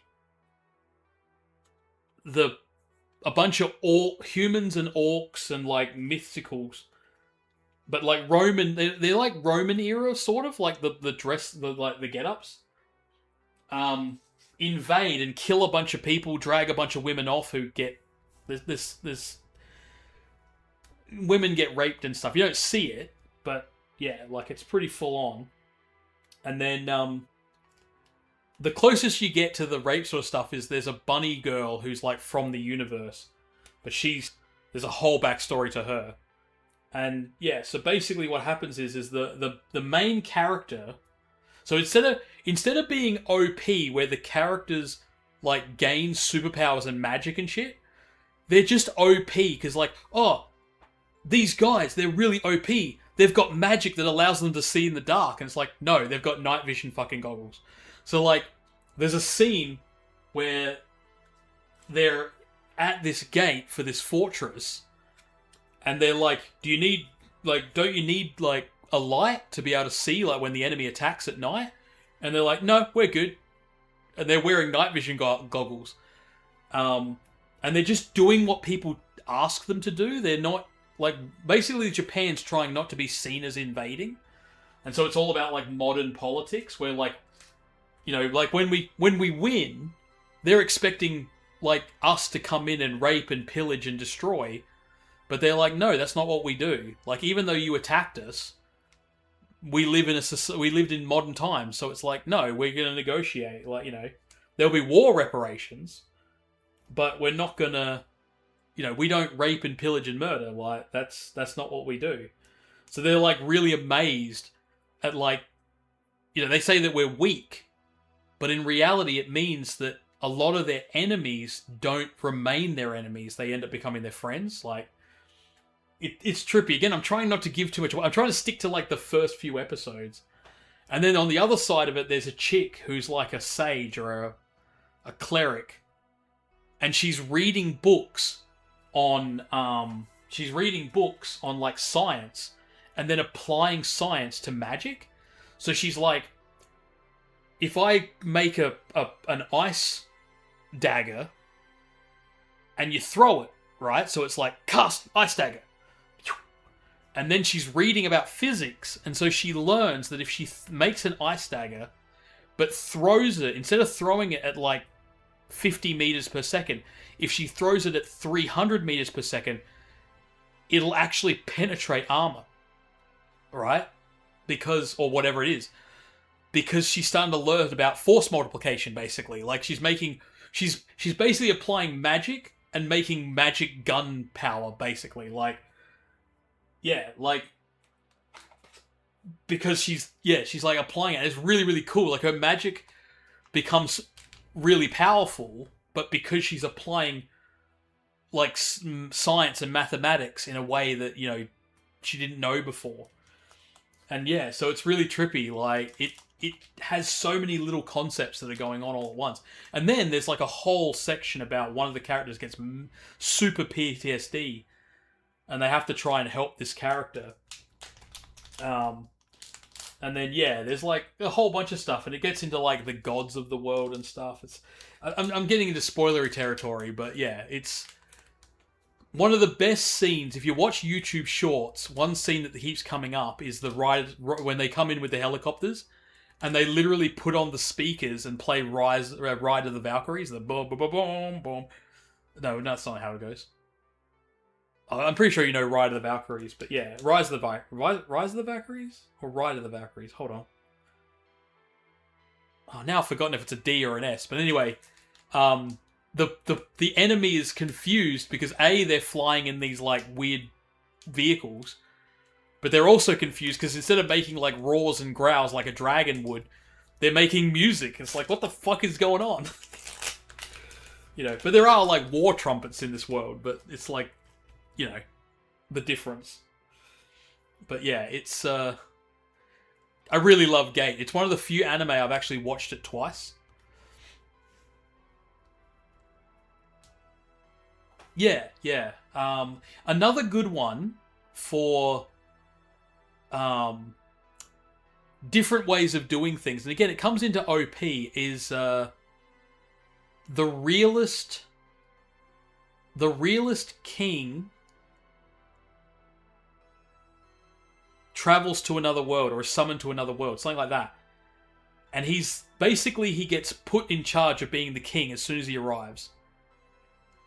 And he's a realist, so he knows that if he just outlaws things, people are going to turn against him. So he has to come up with solutions to problems that are more like structured. So he's not OP. I think he might have some magical ability, I'm not sure. But yeah, the whole shtick is that he has to come up. So for instance, to get rid of slavery, he doesn't just show up and go, no slavery. He says, okay, I'm going to make schools for slaves to make slaves more educated, to make them more hireable and more desirable. And then later on, he will turn them into indentured workers and then eventually free them. But if he goes in and bans the slave trade, all the slavers who have millions of dollars, they will buy mercenaries and go to war with him. So he has to basically convince the slavers that, oh yeah, it's a good idea to train our slaves. Yeah. That's a good idea. Yeah. That's like, yeah. And then if we pay the slaves, we don't have to keep housing them. Oh, we pay the slaves and then they can pay their own way. We don't have to like provide them with housing. Oh, that's a good idea. So it's like he uses this realistic angle to like basically convince people that it's your idea, not just mine. Like, you know what I mean? Like, it's that. Yeah, it's really interesting. Like he's got all these ideas, and it's not as simple as just like saying no. It's how do we get to a better solution. Anyway, insurance policy. Unfortunately, so far, I think I've almost completely got all of the base cards. So these are going to be all doubles pretty much. So here's enhance. But yeah, if you're into like where it's a bit more, I mean, a lot of isekai is like, you know, a lot. You always hear people saying isekai slop, but I've yet to watch. Sorry, that's a lie. I've only watched probably 3 isekai that were just another isekai redone with a small amount of difference. Most isekai actually do offer different stuff. Moonstone Data Shard. It's a common thing where people are like, oh, it's all the same thing, and it's like, not really. You know, it's even like when people talk about being OP. A lot of characters now don't just show up and are OP in a lot of anime. Sometimes they are, but then they still do interesting things with it. Coda. There's one at the moment that's interesting, and it's a bit fluff. Like I'll admit that there's anime that's fluff, and when I say fluff, I guess that's what people call slop. It's a bit, you know, like you can totally drop. I could drop it tomorrow and I wouldn't care. You know what I mean? But it's called the World's Strongest Rear Guard, and it's a funny one for being an isekai because it's actually a world where like half the population of the world are people who come from resurrection. So the show starts off with him on a bus, and the bus crashes, and so him and his boss and half of his workers, even though he doesn't meet any of them later on, but most of the people he worked with, because they were going on a retreat and the bus crashed on the way, everyone ended up in the same place in this like world, and they've got to write down their job. And so someone's like, oh, I'm going to take the class. Sorry, you got to write your class down. And he just writes down rear guard. Like, because they're like, oh, you know, rear guard jobs are good if you want to, like, not get too involved in combat. So instead of writing down rear support or defense knight, or maybe not defense knight, I'm trying to think of a rear guard, like, you know, yeah, like archer or whatever. He writes down literally just rear guard. So the system of the world is like making it up for him as it goes along, but by accident it makes him OP because he's basically getting like all of the rear guard skills. So it's a bit fluffy, and by the way, it's I love it. It coming back to like sexy times. It's very ecchi because just by standing behind his party members, he buffs them. But because all of his party members are women, it's one of those, yeah, it's harem. Like, in the middle of the night, they come into the room and start, like, using his hands, and he's, like, rubbing up against him and stuff, because he rolls over in bed, and then he's facing the entire team, so they all get super horny. And it's just, I can't remember exactly why that happens, but yeah, so at night, they have to make sure that he sleeps the other way. So, like, they get him to sleep on the couch. It's a really comfortable couch, but it's so that he doesn't roll over. Because if he rolls over, they all just get super horny because his ability, like, buffs them in the night. It's, like, automatic because they're part of his party. So it's got shit like that in it, which is very fluff, you know. But then it's interesting because he has all these abilities and skills. And, yeah, I like the idea that, like, it's a world where, like, almost everyone he meets is a seeker, which means that they're resurrected from, you know, like, from dying. Overload Mark II. And then if they die in that world, they become a demi-human. So in his party is this lizard girl, and she's a demi-human because she was once human. So she died in our world, went to that world, then she died in that world, and now she's a demi-human. And part of the plot line is that he's trying to take her to this other place so that she can get turned back into it. She can get her soul back, basically. So she can talk. Shredder. So this is what I mean about the music one. This is Shredder. Every time I see Shredder, I gotta say it. Tonight I dine on turtle soup. Yes, I know it's not that Shredder, but still. And then death metal. I love the giant scythe. But yeah, so I'm an expert on isekai.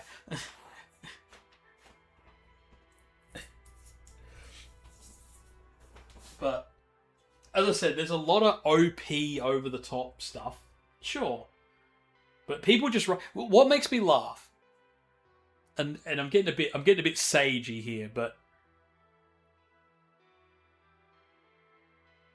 look at Naruto. Isn't Naruto OP as fuck? Like, people look and they go, oh, I don't like isekai because it's OP characters. And then I look at their profile and they watched all of Naruto and all of Naruto Shippuden, and I'm like, okay. And they're like, what, Naruto earned it? And I'm like, oh yeah, I'm sure that when Naruto was a baby and they decided to put the hero and the 9 foxtail into his belly button, I'm sure that Naruto as a baby was super fucking OP, and they were like, yeah, that baby, like, trained in the womb for like 9 months. And that baby came out with like biceps out of the fucking wazoo, like Naruto was like picking up his mum and like throwing her off of him. Like, he didn't get pushed out of his mum. He like threw his mother off of him, man. He was like, I'm getting the fuck out of here. That's why she died. He ripped her the fuck open because he's like, and they're like, yeah, he's going to get the 9-tailed fox and shit. You know? I'm being really like random here, I know, but it's like, no. He became OP because they chose to put some shit. He got given secret sauce, you know? Look at Bleach. People go, oh, in Bleach, he trained for it. In Bleach, the main character gets given a little bit of Rukia's power, and he literally just sucks her the fuck up and makes himself uber powerful because he was born with special sauce. He was born OP. So when people say, oh, I don't like OP anime, well, you must hate Bleach. Yeah, later on he trains and earns it. But to begin with, he literally, Rukia's like, here, have a bit of my power. And he's like, his body just says, fuck you, bitch, I'm taking it all. He basically just rips her fucking power out of her. And she becomes a weak fucking pissant who can't do shit for the rest of the season. And people are like, oh, I didn't think about that. And I'm like, oh, didn't you? You know, almost every fucking... Look at Goku. Goku is OP because he's literally a fucking alien. Like... Here's Trample. Like, here's something to think about. I don't like OP characters, they say. Okay. Goku... Like... What's his name? Fucking... Goku's best friend. Krillin. Krillin can train for 1,000,000 years. He will never become as powerful as Goku is at the start. Well, no, not at the start. He'll never become Goku level of power. He'll never achieve Super Saiyan level of power. Right? But Goku isn't an OP. Goku earned that. Goku earned his pure heart and becoming a Super Saiyan. And then a Super Saiyan 2. And a Super Saiyan 3. And a super duper gooper duper duper Super Saiyan. Like, it always makes me laugh. It's like, oh, I hate OP. It's like, well, okay, almost all shonen anime I can point to have a character that's OP for no reason. And like, not without training. They go, oh, I'm okay with OP characters if they train for it. And I'm like, yeah, I'm sure Naruto was training in the womb. He was lifting weights in the womb, 100%. Doing fucking... every now and then he would just step out of the womb, like leave a log behind and just step out of the womb and go to a gym and train. Oh, Nanobot Harvester. So, the nanobots, there's a nanobot swarm, nanobot harvester, and a nanobot messenger. And the only one I'm missing is the messenger. And I keep getting harvester. But... And then this one's pretty cool, Zen Garden. I like this one. Achieving Zen. And again, I'm not saying these characters don't train.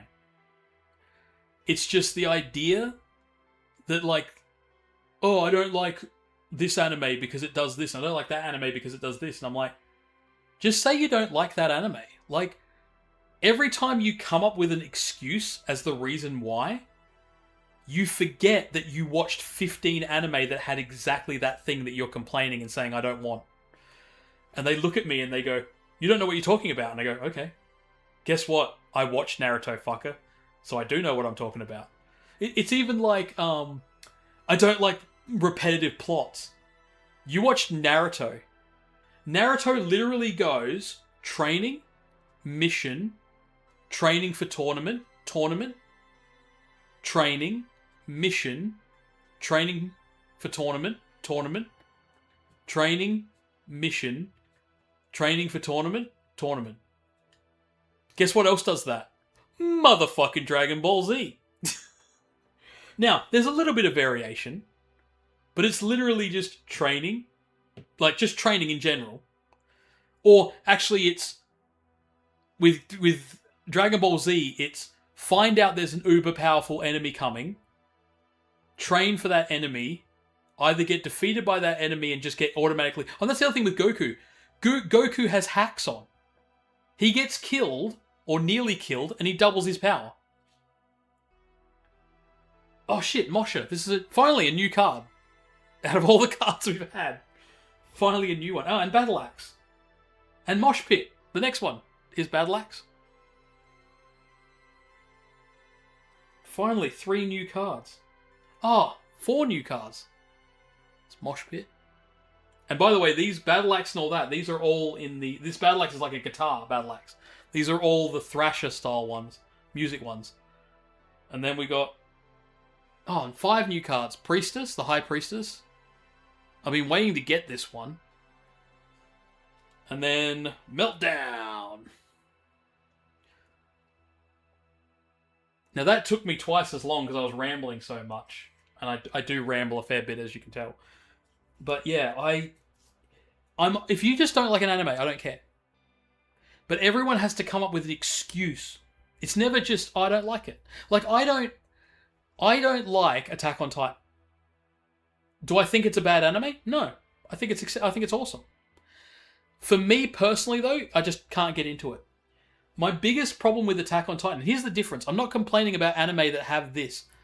My problem with Attack on Titan is, to me, and I don't know, later on apparently they explain it, why the fuck does the dad set up his workshop in the 4th ring when he knows that the 4th ring is going to fall at some stage, and he knows that if that happens, they won't be able to get to his laboratory to get the important stuff they need to get later on to be able to do it.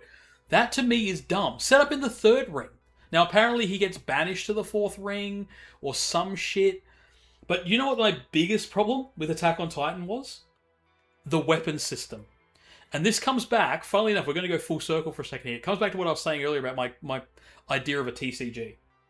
So, the gas mask... No, the gas mask was invented because gas was invented. You don't invent the gas mask and then invent gas, right?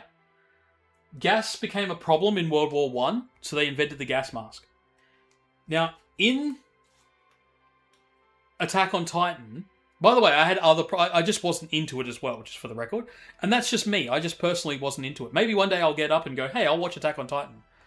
But here's my problem with the weapons. And I'm talking about the, like, you know, the zippy line stuff, right? It's cool. I love the zip line weapon system. What I don't understand is why they're training with that and not with other weapons. Because getting up close and personal with something that just grabs you, noms you, and then literally vomits you back out is stupid. You want to... Everything about that enemy should be range.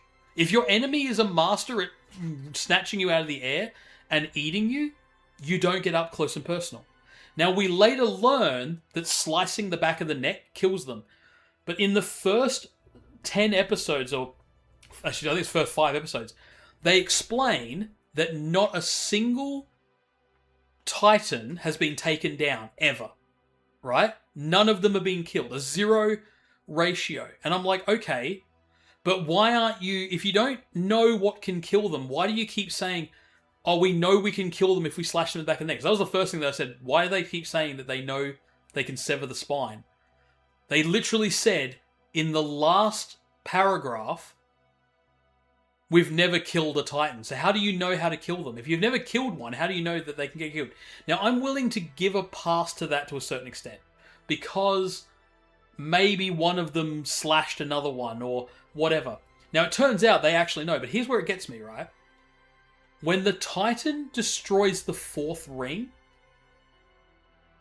the suicide rate would have skyrocketed. Imagine you live in that world.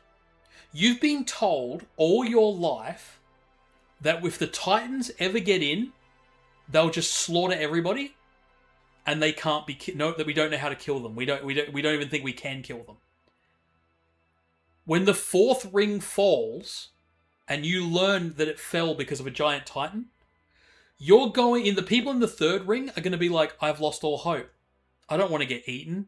I don't want to get spat up as a big ball of like people flesh. Because you've been told all your life that not a single Titan has ever been killed. Why would they do that if they've literally killed Titans? The king would be saying, hey, yeah, we've killed Titans. It's very difficult to do, to give people hope. So they wouldn't start like... Because people would just go, why work? Why grow farms? Why grow food? We're all going to get eaten anyway. They're going to burst down the wall. A giant Titan's going to show up again. And we'll all just die. Why do anything? And that's what gets me with the story, is that it's so unrealistic. No one would do anything. They would all just be in constant depression. And you don't want that. And again, how do I know this? Because it's what happened to Japan. Japan, in World War II, when they were constantly losing and there was no good news, the people of Japan stopped working, stopped giving a fuck. And then when the war ended, they went into an even greater depression because they didn't think there was going to be a tomorrow. They didn't think that the world was going to get better. So it's not like Japan doesn't have a literal history of this. But yeah, for me, that just was too much. And maybe I was being too analytical and too realistic. I know it's just a cool slashy anime, but yeah, I couldn't get into Attack on Titan to begin with.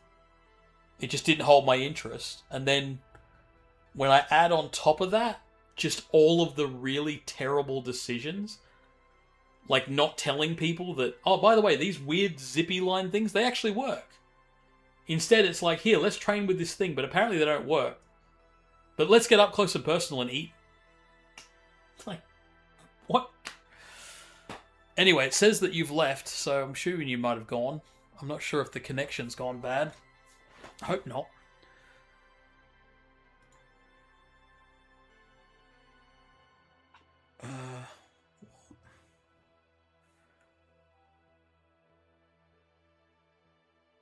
Okay.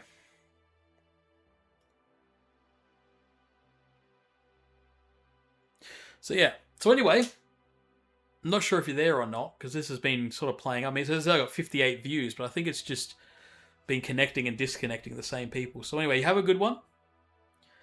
I had to update VT, yeah. So I'm not sure where you were when I was chatting. I guess you can go back and watch what I was saying. But yeah, I was basically saying that, yeah, Attack on Titan, like, generally I didn't like it, but it was just... There was just too much illogical stuff. Again, I had a big, like, rant, and I think you were gone because it crashed. But yeah, it's... And again, I think I was just being too analytical with it, like, at the time. It's really weird, so I'm going to end on this, but yeah, the... In the 90s, I watched Midnight Eye, Akira, Ghost in the Shell, Evangelion. That was really 90s 2000. I'll include 2000. I think I watched Ninja Scroll as well. And then in the early 2000s, when DVDs came out, I watched a whole bunch of stuff. I watched, there was Full Metal Panic and GTO, which is Great Teacher Onizuka. That's a really good one if you want to watch an old school one. Love Hina, Chobits, Blue Submarine number 6, Trigun, so I've heard it as Trigun and Trigun. What's it called? Magica Bulletor! Spride. Initial D. Angel Cop? I might have to look that one up.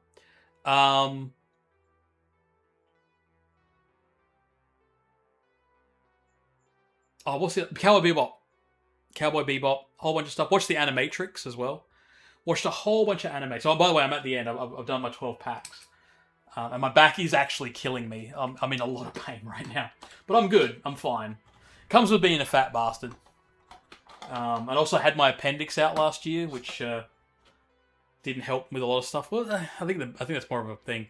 This hand is tingles permanently. I thought it was carpal tunnel, but it's not. It's we don't know. We're still trying to work it out. Anyway, I watched a whole bunch of anime. And then I sort of watched probably 2009, I think I watched Bleach and Naruto. I was kind of into long form anime, but I never finished them. And then there was what was the other one?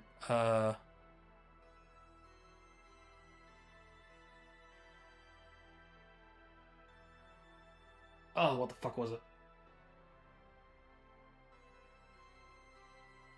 Oh, the Fighting Spirit. Makichi, something Ippo. Makuni no Ippo. Oh, and then if you want the absolute funniest anime I've ever watched, it was an anime where I laughed so hard I literally fell off my seat. The funniest anime I ever watched was Seto no Hanayomi, which is my mermaid girlfriend, or my mermaid wife. It is so fucking funny. She's a Yakuza mermaid. He's just a random dude. It has to do with the old legend, which is if you meet a mermaid, if a mermaid interacts with the human world, then that mermaid and that man, or that person, because it doesn't have to be a man, has to be put to death under the rules. So as a result, to get around it, they make it that he has to marry this girl, right? The Seto is her name. And it's based on the Seto legend, which is the Seto legend is sort of similar. I think Hans Christian Andersen used it for the basis for Little Mermaid, the original Little Mermaid. Anyway, so she's Yakuza. The dad wants to kill the main character so that they can cover up that she ever met him, so that his daughter doesn't have to get married or put to death. Right? She's got great honor, so she's always like, I must do what I have to do. And she gets really dramatic and it does the Yakuza thing with all the rose petals going past and all. She gets really dramatic. The main character's just trying to stay alive for the most part, but he actually is. He falls in they do fall in love. But the whole anime is just so insane, but also so sincere. And one of the best things about it, one of the best characters, is they have a parody Arnold Schwarzenegger character. So there's the main chick who's a mermaid, and then she's got a childhood friend who's actually an idol. She's a really famous idol. And she's also Yakuza. But her dad is a blonde-haired dude who always wears glasses, wears the Terminator 2 style glasses, right? Oh, Terminator 1 as well. And all he does, he's indestructible. His introduction is a bomb goes off and he jumps out the window and has a miniature parachute. Kind of like James Bond mixed with Arnold Schwarzenegger. And at the end of one of the episodes, he rocks up with a helicopter and to do something. The girl who's the idol wants to steal the main character away, just because she doesn't like the idea that the main character has something she doesn't. And then she kind of does fall for the main character, so there's a whole love triangle sort of thing going on. But anyway, at the end of the episode, he's supposed to walk to the helicopter. He walks past the helicopter and just steps into the incinerator and goes, in a broken English, I'll be back.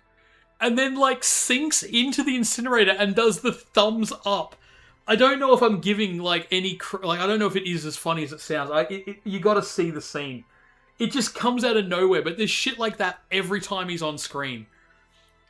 And then there's another character who's another childhood friend who's like, you know, he's an introverted character that loves the main character, and he's got agoraphobia, so he can't go outside. So because he's a billionaire or like a trillionaire, really, he has a submarine and just travels. It's a submarine with a giant drill on the front, so he can ride around anywhere he wants to go. So literally, his introduction is bursting in a submarine. Like it's a joke on when the Russians. It's not just the Russians, but it's commonly the Russians in Antarctica would burst through the ice in their submarines. But he bursts through the gym in his submarine, and then he can't go outside, so he wears a NASA spacesuit. So everywhere he goes, he's wearing a NASA spacesuit because he can't, like, he needs to feel, like, confined. So he needs to have a submarine or the NASA spacesuit or something to be confined. And then the best friend of the main character is, like, his lackey.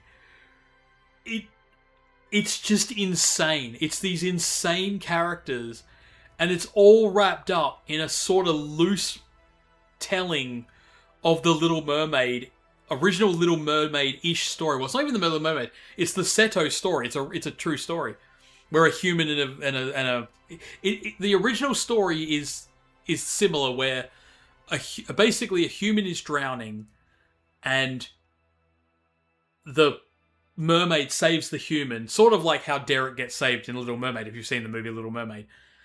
And then she's forbidden from seeing him, but it's more the fact that she's going to be put to death. So they end up saying, well, if you get married, you're going to be okay, but then she has to live on the surface world. Okay, I'll make this the last thing. Sorry, I was going to make the last thing, and yeah. Yeah, exactly. It's absurdity, definitely. I don't know if you know anything about the original Little Mermaid story. In the original Little Mermaid story, if she doesn't kiss the prince, she doesn't just get her legs, she doesn't get her tail back. Oh no. Or becomes like a seaweed. She turns into sea foam, and they've literally, part of the reason that's on my mind is they've got an anime at the moment called Goodbye Lara. It starts off by just basically doing the Little Mermaid story, where she actually doesn't get... In the original story, Prince Derek is already engaged. I don't know if his actual name is Prince Derek in the Hans Christian Andersen story of the Little Mermaid. He's already got a fiancée. She does have her voice taken. That's from the original. She doesn't just get legs. The sea witch rips her tail in half and then crushes her tail together to make feet. And if she couldn't talk, part of the reason she can't talk is because it's like she's walking on hot coals every time she takes a step. So Ariel is in constant pain in the original story. I don't know what her name is in the original story. In Goodbye Lara, her name's Lara, so I don't know if that's the original name. And Disney just changed it to Ariel. But, yeah. Firstly, she's in horrible pain the entire time. Secondly, she doesn't even get with the prince and turns into sea foam at the end of the story. It's not a happy ending. In the original story, she literally turns into sea foam. So there's an anime at the moment called Goodbye Lara, which I haven't been watching. I might go back and rewatch it. I'm not sure. I watched the first episode. But it's basically, the first episode is that story, but then it ends with her, well, halfway through the episode, she goes back in time. She goes forward in time and she's now in the future, basically. I don't know anything else about it because the episode literally ends with her being fired out of the sea onto land, and then I didn't watch the second episode onwards because I had 22 other anime to watch. But yeah, in the last 3 years, the point I was trying to make is that I watched only like a handful of anime in the 90s, watched a whole bunch of anime, like 10 or 20 anime in the early 2000s. In the late 2000s, I watched about 5 anime, but they're all long form. From 2010 to 2020, I watched probably 9 anime through the whole decade. Since 2022, I've watched over 250 anime. most of them while they're releasing. Like, for each season, I'm watching 20 anime every season. In fact, I think I'm at 300 anime at this stage. So yeah, like, I went from like, oh yeah, I've seen some anime, to like, anime, I live anime at this point. So yeah, if you want to know anything about latest anime series, man, I'm watching so much at the moment. Anyway, I took forever to explain it because I kept stopping and talking about different anime, but yeah, Gate is really good. Seto no Hanayomi is really, really funny. Fighting Spirit Ippo is really good. I didn't finish that one though. That I didn't know anything about boxing until I watched that anime, and that anime taught me everything about boxing I ever wanted to know. With isekai, it's hard because a lot of people don't like isekai because they're OP. But if you want a good anime where the middle is a bit slow and it's a slice of life-ish anime, but it's kind of cool because the main character, she literally joins what do you call it? Mercenaries. Private military. Basically what it is she travels back and forth between a fantasy world. And she realizes that there's monsters, right? And also she's a woman in a medieval time. Like, she could be dragged into an alley and, bad things happen. That doesn't happen in the anime, just for the record, but it's not mentioned really, but it's kind of implied that if you're an adult, you're like, oh yeah, that period of time, women were not safe. But anyway, she goes from this world to that world. She can't teleport when she's in that world, but she can teleport back to our world and then teleport back to any location that's in that world that she knows already. So it's sort of 2 steps teleportation. She's got to travel back and forth. Anyway, she ends up... It's called 80,000 coins for my return. I'm going to make 80,000 gold coins for my retirement in another world. I think that's what it's called fully. And what happens is basically, one of the things I love about it is that she gets a bunch of gold by selling like a hair comb or some shit, because it's really high quality there. And then she takes that gold back to our world, but she can't like just show up and like get it melted or anything, because like people are going to ask questions. So she looks up online and finds a group that's a little bit shady but mostly okay, and joins a mercenary group and pretends that she's a diplomat and needs to keep like secret. Like, she'll pay them and they'll keep her secrets. And they just think she's a diplomat and that she's gaining gold from like exploiting countries. Like, so she's like going to Africa and exploiting them for their gold, but in reality she's getting it from another world. But she gets them to train her, so she ends up learning like self-defense, like with guns and shit. So in the other world, she's got like a 9mm in like her leg strap and shit like that. Like she's like not a spy, but that kind of like, yeah, she's like prepared and she knows how to use machine guns and everything. And it literally, the series ends with a battle, and I won't spoil it, but basically it's kind of like Gate, where it's a mercenary group versus medieval knights, and a few surprises there as well. I don't want to spoil it because it's a great ending. But yeah, the middle bit gets really slow because there's like a whole series of like storylines where she's just helping this royal family by helping them with a they'd call them the debut, where the daughters get introduced to the kingdom so they can find a husband and all that. That really slows down, but it's still a bit of fun, it's slice of life. But yeah, and a lot of it's about her setting up her business and all that. So it's kind of, there's not a lot of action, but it kind of builds up to it, and then it's like a really good payoff. So that's a really good one. But again, I love it because, again, you said before, don't get into arguments, and I try not to get into arguments. But just when I see people saying shit, and it's like, what are you fucking talking about? I can't help myself. But yeah, when it's someone was saying like, she's OP because of her teleportation, and I'm like, did you not see like the 2 episodes where she literally like goes through training to learn how to use guns and shit? Like, and she doesn't have any special abilities. Like, she's not.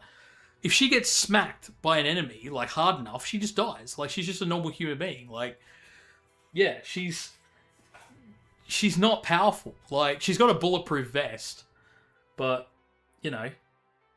Okay, I'm gonna end on this absolute last thing just because I mentioned bulletproof vest. So totally random. Totally out of nowhere. But a lot of people don't know this. So bulletproof vests and stab vests, if you're ever watching a movie and you're watching it with your friends, and there's a few movies that do this, where there'll be a character with a bulletproof vest and they get shot, and then someone stabs them and they actually get stabbed, that's real. Bulletproof vests are designed with weave. Right? So they're woven. I can't do it with my hands from this distance. They're woven, so when the bullet hits the weave, the bullet gets caught and it stresses and slows the bullet down and stops you from taking damage. You can also get bulletproof vests with metal plates. If it's got metal plates, then a knife's not going to get through those. Most bulletproof vests, though, are just weave. Right? When you have a stab vest, though, they have what's called kinetic fluid. It's a fluid that you push against it, and you're like... So this is meant to be the surface of the liquid. So it's like... Yeah, okay, it's a bit suggestive, I know. But if you, like, put your finger in and then quickly pull your finger out, the whole jar will come with it. Because it reacts to force. That's why it's called kinetic fluid.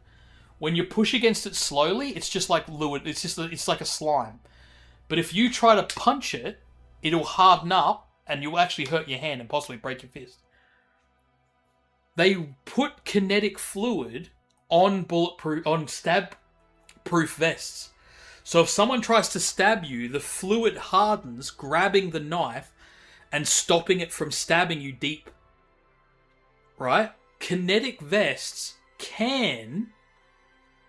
Technically, stab-proof vests can sort of stop bullets a little bit, but they generally don't have the same weave pattern, so bullets will still hit you with a pretty large amount of force.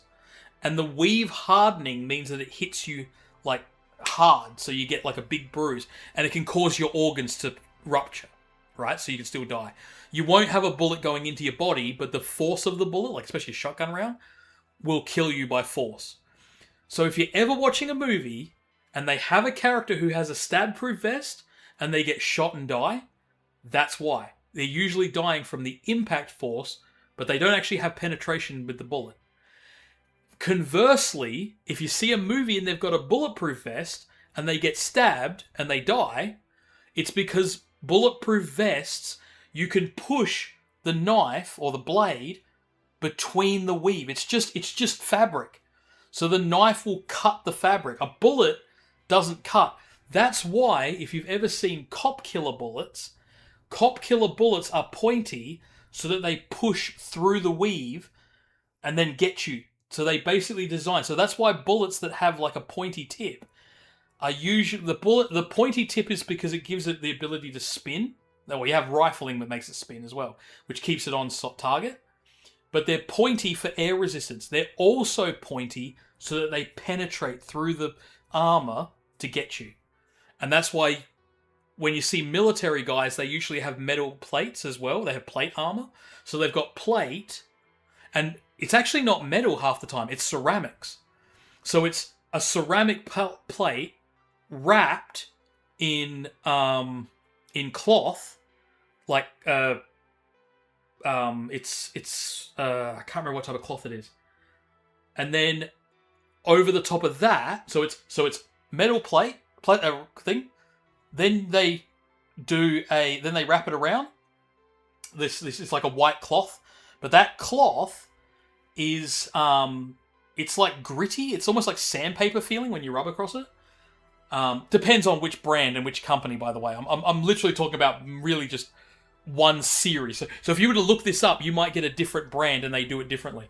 but it's the one that I'm thinking of, which is what a lot of the military dudes have, and it's like a coarse. It's actually like it's granulated so that it's like when you try to fold it, it doesn't fold properly because it's like dirt, but it's not really dirt. It's like a hardened fiber basically, and they wrap the ceramic in that, and sometimes it's ceramic, and then metal, and then ceramic. So there's so many different types of bulletproof armor.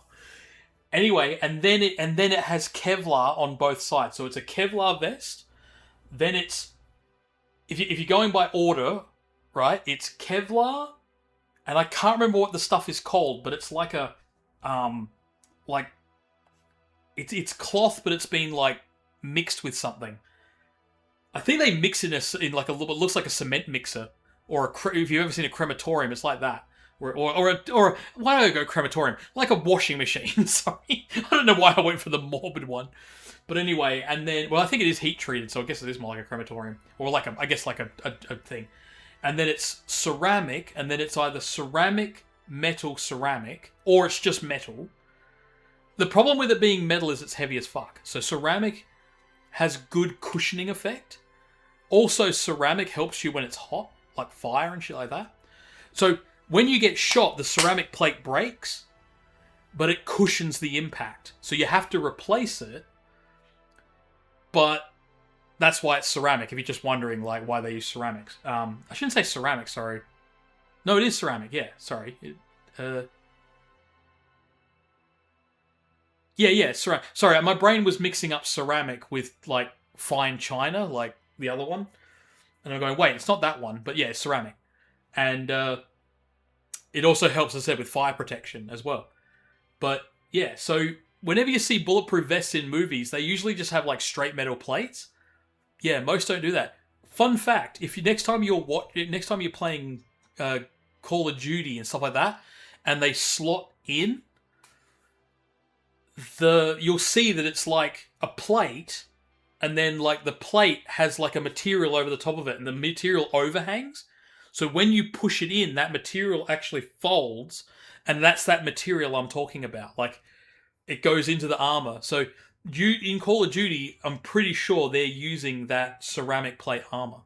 It's not. Everyone says, "Oh, it's metal armor," but it's like, no, it's probably ceramic plate armor, because ceramic and part of being wrapped, every time bullets hit it, it cracks and breaks.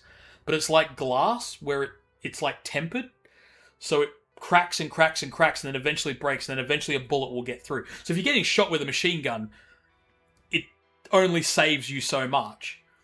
But yeah, it's always funny. Like, everyone's like, oh, it's metal, it's whatever. And then you go and pick up a metal plate or I should say metal plate. You go and pick up a plate of it, and you're like, oh, this is really light. And they're like, yeah, because it's ceramic. Who the fuck wants to carry around 20 or 30 fucking kilos of armor when you're trying to do fucking combat rolls and shit? Fuck that. So they use ceramic plate. And yeah, so metal, and even with metal isn't guaranteed. But yeah, I always find that funny with bulletproof vests, man. Like, there's so much history with bulletproof vests. But at the same time, like, everyone thinks that, yeah, like, again, I'm not trying to judge people who don't know when I come back to what I was saying before about movies, but I just remember there was a movie came out probably 5 or 6 years ago, and everyone was having a go because a dude gets stabbed and dies when he had a bulletproof vest on. And I'm like, because that's not what bulletproof vests do. But you can get bulletproof vests that are also stab vests. So they're a lot more expensive. But yeah, it's generally speaking, it's bulletproof or stab. Or it's a stab vest underneath a bulletproof vest. But yeah, if you've seen Hot Fuzz, he has like a proper stab vest, and it always looks like really puffy on him. But that's because that offers up to the neck protection. Because you want to protect your neck. Anyway, I'm rambling and rambling and rambling. You all have a good day. I'm glad that I was interesting, at least a bit. I'm going to sort all these cards out. So have a good one. I've still got 12 packs to go in here, so it'll probably be tomorrow. But I'm going to go to bed in a second, even though it's 6:42 p.m. here. I'm going to go to bed, probably. I'll either go to bed or I'll go watch a movie. Or watch anime. But with either one, and then it'll probably be in...